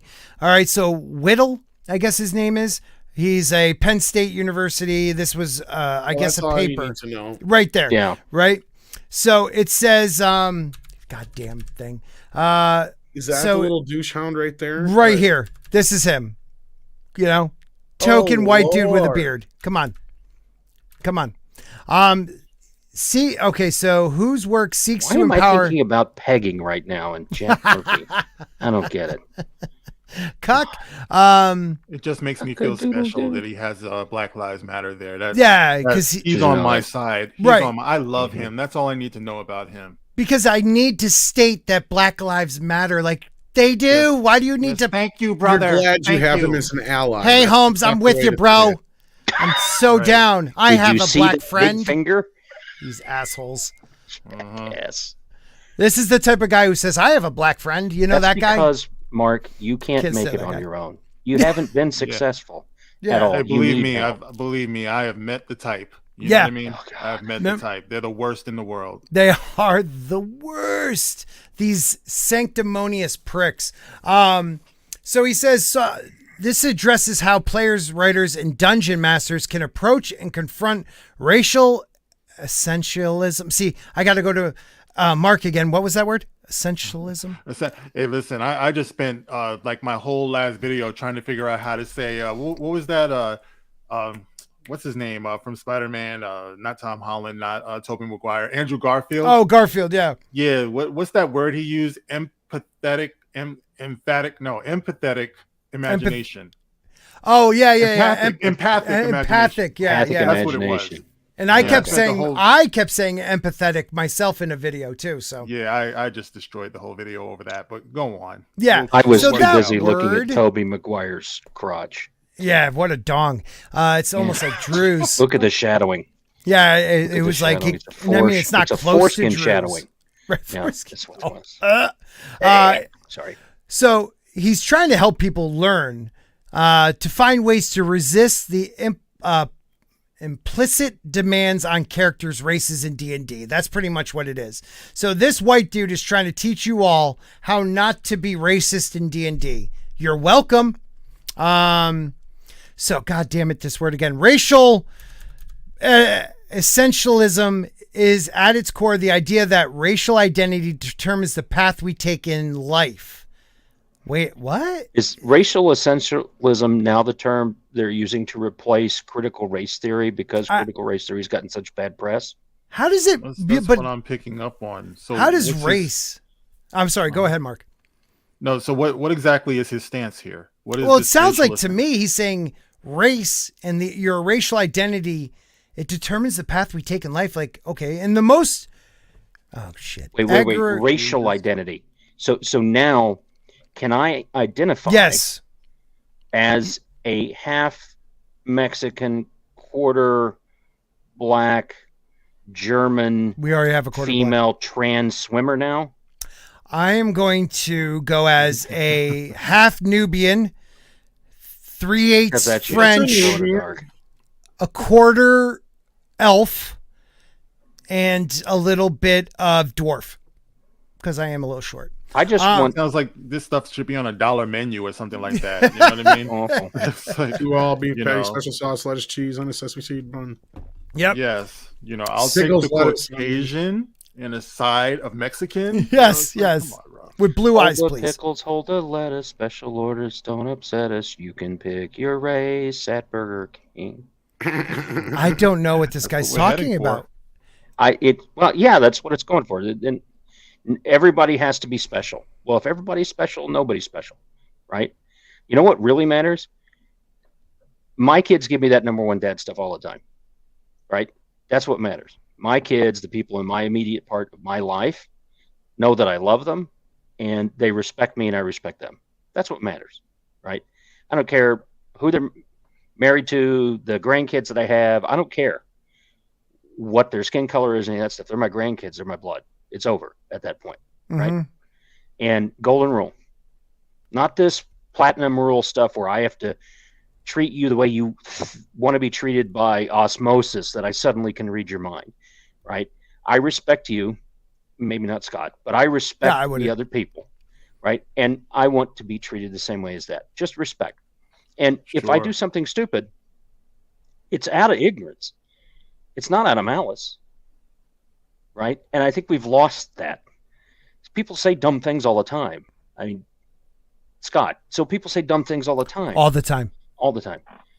You have to forgive that. And you have a discussion about it. And you go on. Right? You can't let that destroy your life. It's just sad. But I'm sorry. That I played D&D ever since I can remember. Which, given what I did in the 80s and 90s, is about there. So this is just stupid. Yes. This brought so many people together from so many different walks of life. Right. To play role-playing games. It didn't matter. It was D&D. There was Magic the Gathering. There was Shadowrun. There were so many unlimited games that brought people together of different walks of life, different cultures. And we learned about all kinds of stuff. So this makes me sad. Yeah, it does. And this guy, is pretty much saying that all the people that played D&D, and now the last time I played D&D, like an actual tabletop D&D, there was an Irish kid, a black kid, I believe an Asian, like there was kids of all different walks of life playing. And none of us took our own racial ideas and were like, oh, orcs are inherently evil and they're darker colored in this D&D game, so they must be black. Like, you to think this up and write this shit, you're the racist. You're the one putting that racial shit into it, because none of us ever thought about that. We never. You trace back 10, 15 years, and it's what Mark said, put in the kids' minds. Yes. So my first experience with a woman of color was in the 3rd grade in the 1970s. Okay. Mrs. Garrett. And no. Mrs. Garrett stood up at the front of the class. I was just. Yeah, that's right. Was she a quarter black? No. She was. This is what she said. She held up a notebook that was black. And she goes, I want to tell all you kids, this is black. My skin's brown. And that's it. Yep. And that was it. And she was just my math teacher in 3rd grade. Just like Mr. Smith was my science teacher in 4th grade. They didn't make it a big deal. So I've never made it a big deal. Right. Right? It's just they're people. Yeah. And if you do that, and I wanted to go back to that point. Mark's right. I've taught my kids, it doesn't matter. Whoever's good person inside, right? You make mistakes, you go on, you move from that. You are accepting of everybody until they want to hurt your family. Then you fight back. Right. Yeah. And okay. I mean, it's I content hesitate of to someone's say culture. Who some of my kids, what my grandkids are, but they are mixed race. Right. Right. I don't care. Doesn't matter. Yeah. And it shouldn't. I agree. And it shouldn't be in these things. It shouldn't be there at all. I've said many times that the whole diversity thing, they've abused it so badly. It just sounds like a bad thing these days. But diversity and celebrating people's differences is actually a good thing to me. You notice people's differences. You notice them. We all do. We can't say that we don't. But it doesn't have to be because you're different, I resent you. Right. I think that they're, some of the most beautiful people I've ever known in my life have been white people, have been Spanish people, have been Asian people. I've had such great experiences. Now I've also had terrible experiences with, the same, and also terrible experiences with black people as well. It just comes to a point where you just have to realize humanity is beautiful, and it's also flawed. The challenge is what you give the most weight to. Right. If you just want to concentrate on, most of the crimes are committed by black people, well, okay, all right, that's fine, especially if you're watching the news. Okay. Yes. But if you want to overlook me going to work every day, me caring for my son, and things like that, you by all means do that. Just leave me alone. Yep. But at the same time, I realize that you might have the right to feel that way because yes, crimes are being committed by black people. All right. I could have the right to feel some kind of way because I've seen racism in the world. Right. But I would have to completely ignore.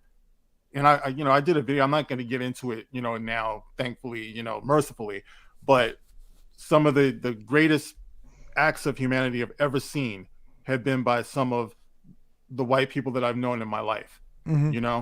That's just a fact. Some people don't like me saying that because it goes against their narrative, their victimhood narrative, but it's a fact, and until we can accept that about each other, that there is really going to be good and bad, then we're always going to be plagued by this. Right. And it's just that simple. And that's what these people represent. Because in our community, go on. No, you're right. They do. What bother, and I'm sorry to interrupt you, but because what I can't stand is the idea of we are so it's oh shit, how do I say this? It's 21st century and we're still talking about race.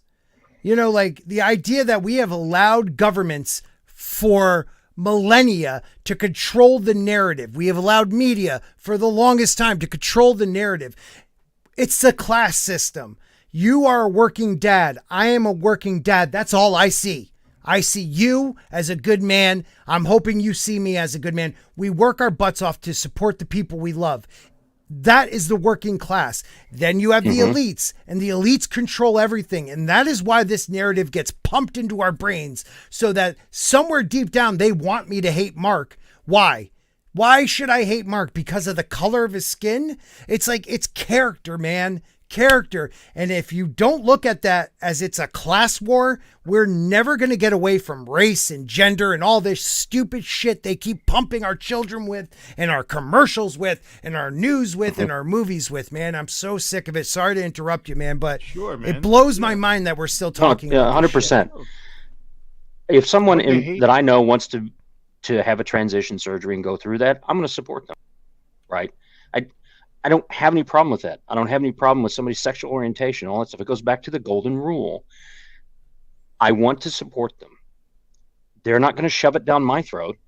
I'm not going to shove my thoughts down theirs. Mhm. It comes down, as you said, Mark, humanity, love for your fellow man, woman, whatever we want to call this race, love for the human race and who's out there, the compassion that you have for that. That's what matters. And these things that we're seeing now are teaching us the opposite lesson. They're teaching us the tribalist lesson of hating Yes. the other person, right? And they're weaponizing that to force what they want to have happen. And I don't know you, but I'll donate to you. Sure. I thought the name Rough Girl TV alone is worth $5. So She's yeah. amazing. Yeah. So, but yeah, we're all talking the same thing here. I think we've all experienced that. I mean, we can look through history, and white people have also committed some of the most heinous crimes in the world, and so have others. And Yeah. it's everywhere. And when did all that stuff happen? Right. When they stopped treating each other as humans. Dignity. And that's the problem, Dignity, man. Humanity, all gone. We get to a point where it's pumped into you so much that either you become these weird simp type white people that want to say the most outrageous shit to make you sound the most SJW, or you actually become the person that hears it so much that you're bad that you have to now defend yourself and say, well, not, white people were slaves once in history too. Blah, blah, blah, blah, blah. Like, shut the hell up. Judge somebody by, are they a good parent? Are they a good human being? Do they work hard? Do they care for their family and friends? That's all we should be looking at anybody. And that's what I teach my kids. I don't care who they are, what they are. If they're good to you, then be good back to them. If they're not good to you, cut them the fuck out of your life. Because it took me too long to learn that. Yeah, I'm sorry, but I saw the story last week about these two kids who they got their dogs, they sicked their dogs on a cat, and mauled the cat and everything, and I had the displeasure of actually reading a thread on Twitter about that, and man, they went in on black people, because I guess the two kids, they were black and everything, and what they did was terrible. So I guess that gave these people in this thread the right permission to use the N-word all over the place. Oh, God. My thing is, listen, man, don't you think that there are black people who were disgusted by that behavior? Yes.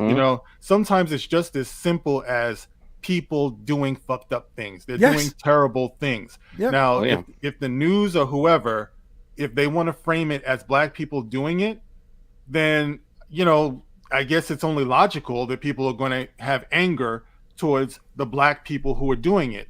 But there are I just saw some scumbags doing something terrible. Right. And considering one of them is 12, it made me wonder what's going on with this kid. What's up with your life? Yeah. Yeah, instead of worrying about that, we're destroying those kids. The news. Even worse. Hold on one second. Let's get Tom out of here, because I know he has to go. And we're going to shut down in a little bit too. But Tom, thank you for being here tonight. Yeah, sorry, I got to run. But yeah, thanks for having me as always. Take care of yourselves and each other. Later, wipe Tom. your ass and all that shit. So. Okay. Love you, Tom. Love you guys too. Later. You guys can catch Tom on Midnight's Edge After Dark, Midnight's Edge Espanol, Midnight's Edge Radio. Edge Night Mids after the afternoon. Midnight Sporking News Channel, because that would help me get more subs. Thingy. But yeah, it's aggravating. One more point though. Yes, about, please do. Bringing it home to the whole D&D thing and everything.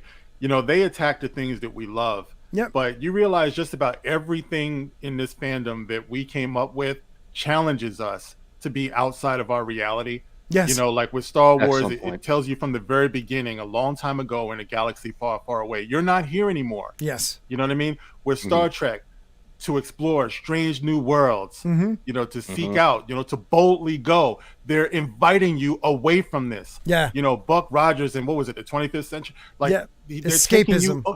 They're taking you away. That's all it ever did was challenge us in our imagination to be to transcend race and to transcend even economics.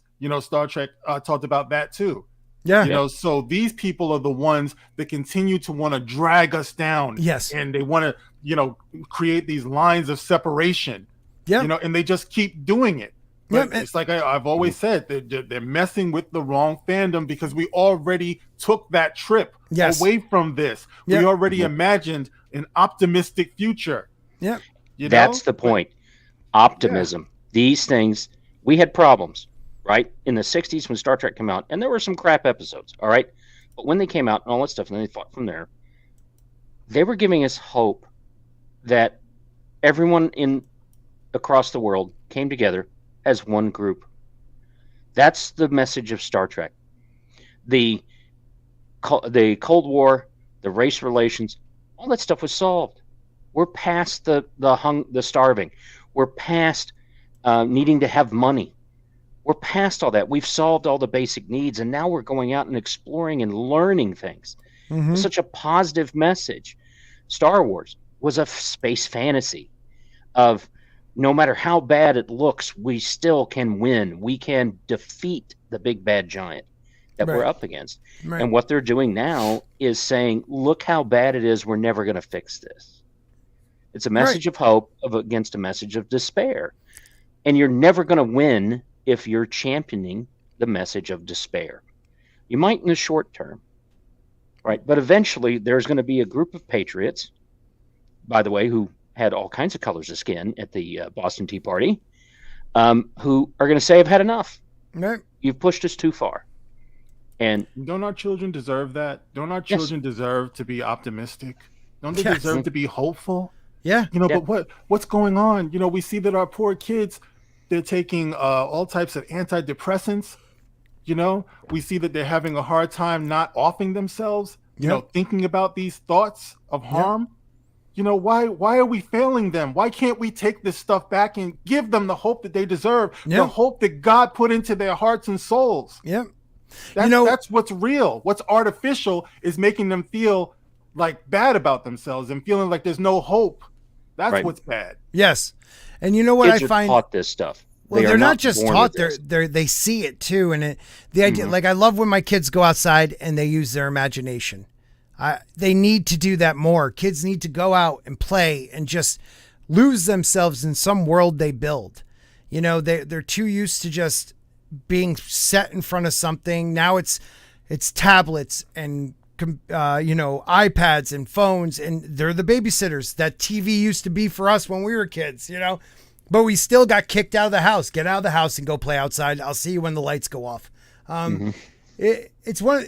They're attacking a fandom, Mark. That's perfect, like you said it. And the thing is they're trying to attack it from within, but they don't realize that we could pick out someone who's not a fan real quick because they're not optimistic. They don't understand what the canon really means to us. They don't understand what the dreams of these IPs mean to us. And they call themselves fans, but then say they have to change everything about what we love. You're not a fan. You're a hater. You're a destroyer of what we've enjoyed. You're a Twitter warrior. Yeah. Who's won a battle in whatever your zealotous religion is of the moment, because it's shifted from one thing now to something else on a dime, and they don't watch it. Yes. We've all seen the numbers. These people aren't watching these shows, right? And if you're driving off the people that do watch these shows, you've got nothing. Sure. And that's what we're seeing. Yeah. And that was my observation years ago with the so-called sequel trilogy, because Rian Johnson and Kathleen Kennedy and J.J. Abrams tried to pass themselves off as being lovers of Star Wars and fans. And I was like, there's no way that they could have been fans. Bullshit. Because look, like the biggest thing that told on them is that they did not get Han, Luke, and Leia back together again. Okay? That was the feel-good moment of the decade that they had in the palm of their hands. All right? There is no Star Wars fan anywhere in the universe, right? Not a real fan. Amen. Would not have done that. That would not have delivered that. And the first episode, first episode 7, they would have been there. Yes. Act Yeah, 2 7. or Act 3, it would have happened. There'd have would been have a build up, but in Act 2 or Act 3, it would have happened. And you certainly don't reintroduce them to us as broken. Okay. Right. When we left them at the end of Return of the Jedi, we all felt great. They were singing, they were clapping, they were happy. The next time we saw them, they were broken. All of them. You know what too. I mean? Yeah. We grew They up did it with on that. purpose. The last thing we remember from them, they were happy.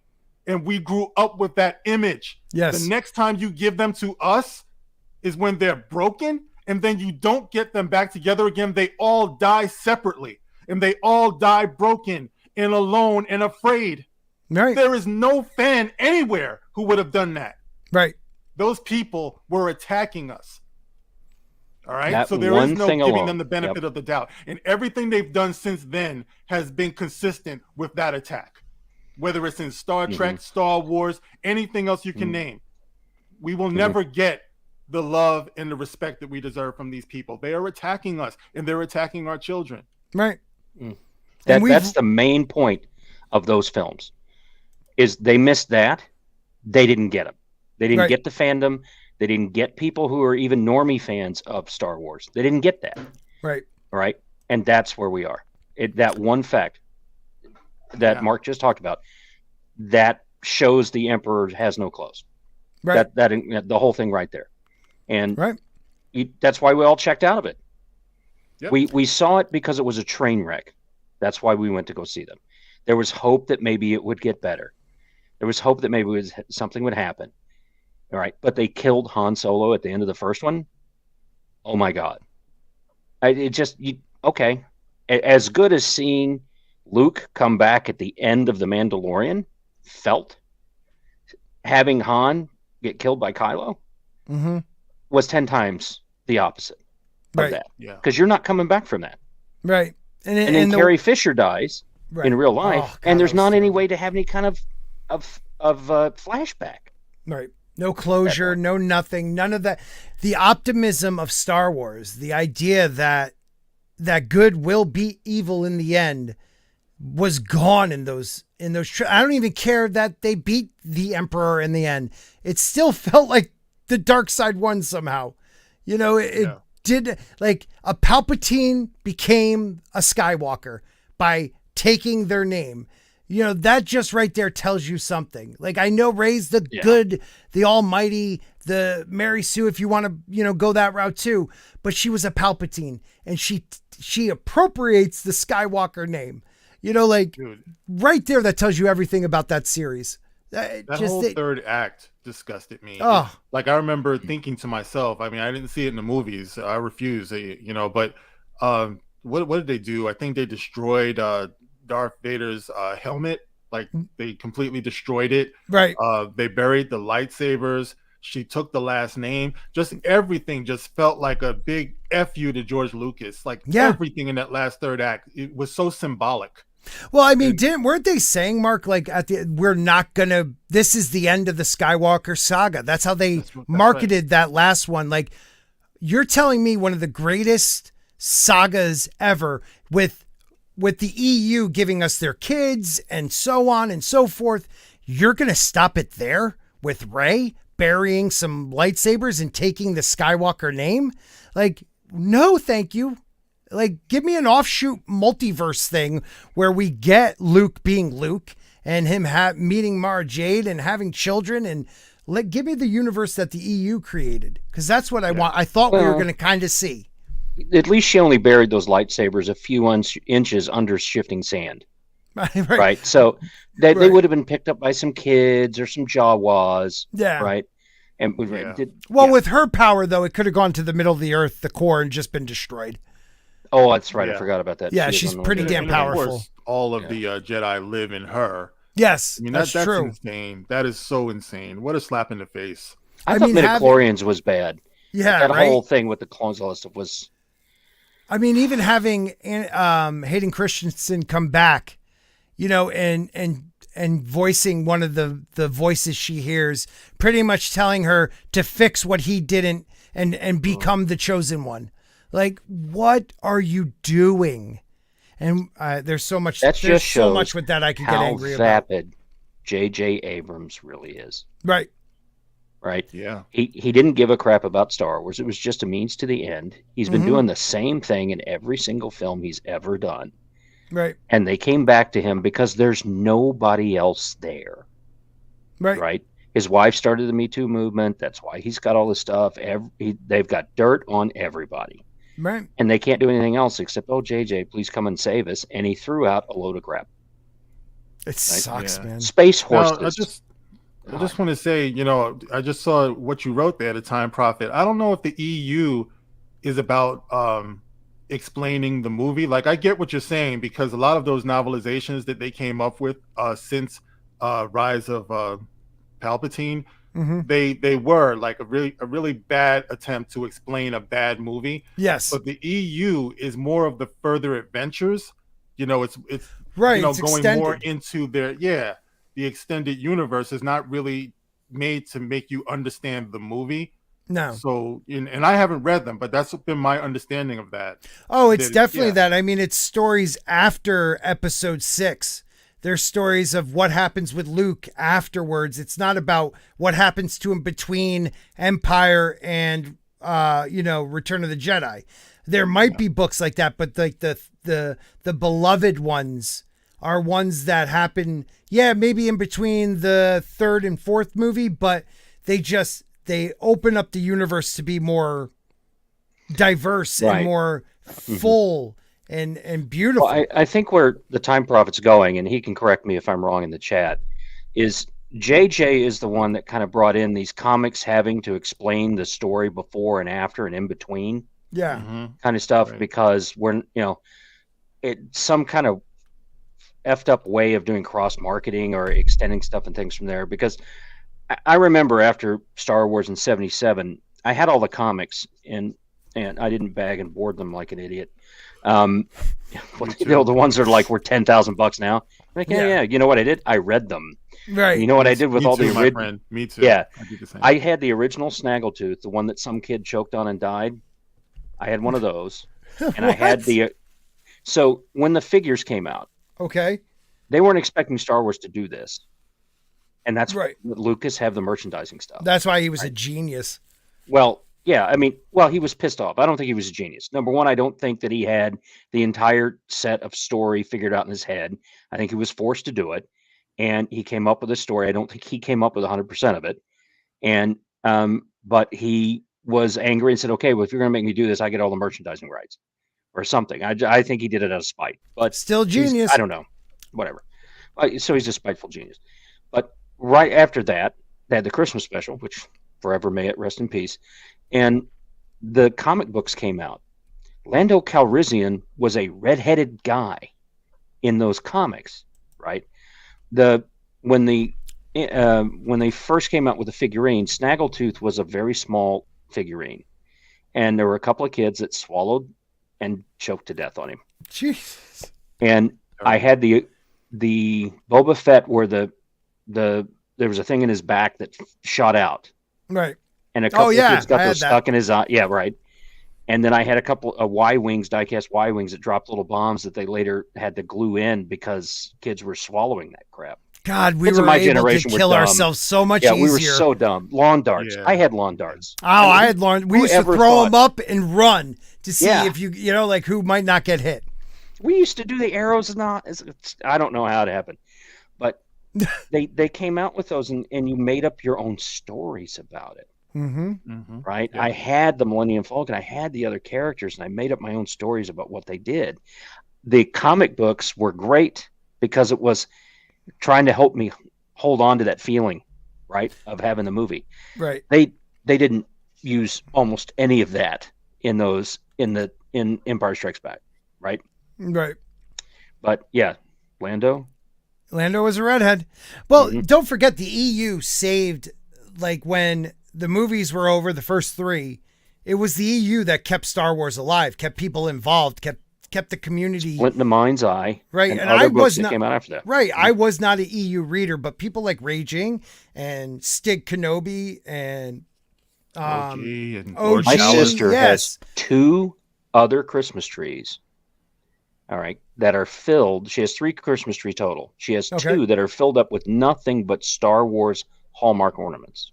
Right, things like She's that. read every book that's there and all that stuff in those things, right? But those books just kept it alive, man. And they kept it alive, kept the fandom thank God alive. for people like me who didn't read it. If it wasn't for that, maybe we wouldn't have got the prequels.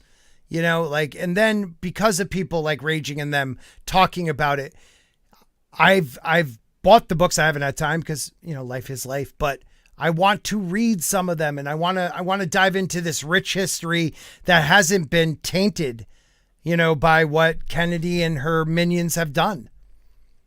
Yes, so I've already, you know, pretty much accepted the fact that in my retirement, I'll be spending a lot of that reading. You know what I mean? Yeah. And I can't good wait. Stories. Yeah. Well, I've been looking for like Joe Abercrombie because Joe Abercrombie is a really great fantasy writer that Stick Kenobi was telling me about for years. I went to a bookstore today, like an old, you know, it's called the Book Barn, where you could trade back books and stuff. I couldn't find it because people, the minute it's there, it's gone. Like there are still great writers out there and great stories that we need to now back so that maybe those get made, because we have lost the ones. I'm sorry, we've lost Star Wars. We've lost it. We are not getting that back unless something magical happens to Disney where they have to sell it off. Mm-hmm. We're not getting it back. They're doing whatever they want. There's a whole extended universe inside of Star Trek as well. So after Enterprise left with the air, they wrote some books after that, and you've got the Titan books that extend the Next Generation. They have all of these different books, and Star Trek's a great example of they're 5 years. The television show showed us 79 days or whatever inside of those 5 years. There's unlimited stories that can be told from that. Right. What I get upset about is that they choose this crap to show us on the screen.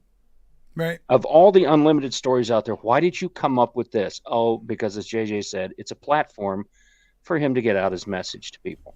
You know what? I don't want the message. I want the hope. I live in real life every day. It sucks. Yes. I want to have the hope. Yes. And go to, like Mark said, a galaxy far, far away. And a long, long time ago, far, far away. Like, that's where I want to go. That's where I want to go. But we're going to wrap it up, guys. Raging, you better be on here next week, man. I need you. Hail. You're one of the best. And Mark, thank you. I love this Saturday dump, man. It's become my favorite show just for the conversations we have. Sprinkled Jane in here with you and Toxic and Culture and even Mad Martigan. It's been a lot of fun. Yes, so, you got anything you're working on right now, Mark? Any videos coming out? Yeah, just doing my videos, man. You know, with me, it's always, I see something, it sparks me, and, you know, I go, you know. Right. So one day to the next, I never know what I'm going to see that's going to, like, really take me there. But, you know, by all means, come by, Mark with a C, check out the channel, sub to the channel. You know, I'm always talking about something, and I always try to take a different approach. So you might think that you know what I'm going to say based on something you might have saw somewhere else. But I try to challenge myself to, you know, give it a more personal spin. So, yeah, definitely. I love it, man. I love your stuff, too. And all the guys on the Dark Council I support. I love those guys over there. Each individual, everybody's doing really well. Lord Callus, dude. Guys, if you are not subscribed to him, too, like, I love his Star Wars stuff. It is the bomb. So please check him out. Fatal J, everybody over there. Toxic, what are you doing? Anything you putting anything out? Well, I'm working off the blackmail that you have on me to get me on the show. Yes, I love it. So yeah, I thank you for the last photo. I appreciate that. You didn't have to address it to my wife specifically. Well, I mean, she needs so that to she know. would open it. I know, but it would have been nice from there. So just make sure my commercials start coming out. My Twitter commercials. Okay, yeah, I did a little bit of that tonight. So you're the best, man. Pump the sport. I enjoy having conversations. And Mark, I want to say, I've enjoyed the last couple of times we've been on with the conversation stuff that we've had. And thanks. I really appreciate that. And I am betting you earned that #1 dad plate behind you with you with everything from that. And man, I've raised 5 kids. You're not going to be perfect with all of them. They're all going to be different. And in the end, if they still call you when they've got problems, I've done something right. Yeah. So but this has been great talking with you. I wish Jane had been on. I love talking to Jane. She'll be back. Mad is great as a dumping ground for everybody. So hopefully we'll come back there. But yeah, I've got a Gilded that I've started up experimenting a little bit. I'll put that in chat. Throw that in the chat, man. And just have some talks and I've learned how to make some reface apps. Oh yeah, it's some pretty disturbing things. It's very disturbing. Trouble. Yeah. Culture looks scary and everything. He does. Yeah. So thank you for having me on. I really appreciate it. Yeah, no, anytime, man. I love this new Saturday lineup we got going. So thank you guys. Make sure you come back next week. Monday I'll have my solo Spork, and then Wednesday is the other dump with some Aussies and like Nick, who's in the chat, who better get writing like he said, and his brother. I only allow one of them on a week. One of them. And then we have Mr. Grant and a couple others. But hopefully we get George the Giant Slayer back. He's blowing up, and he's got a lot of things on his plate. Love you guys. Love everybody out there. This goes to my members. If you want to become a member, check out my channel and join. It's free. It's not free. It costs you something. And you don't get much from it, but I appreciate it. Have a great day, everybody. Shut up, Scott.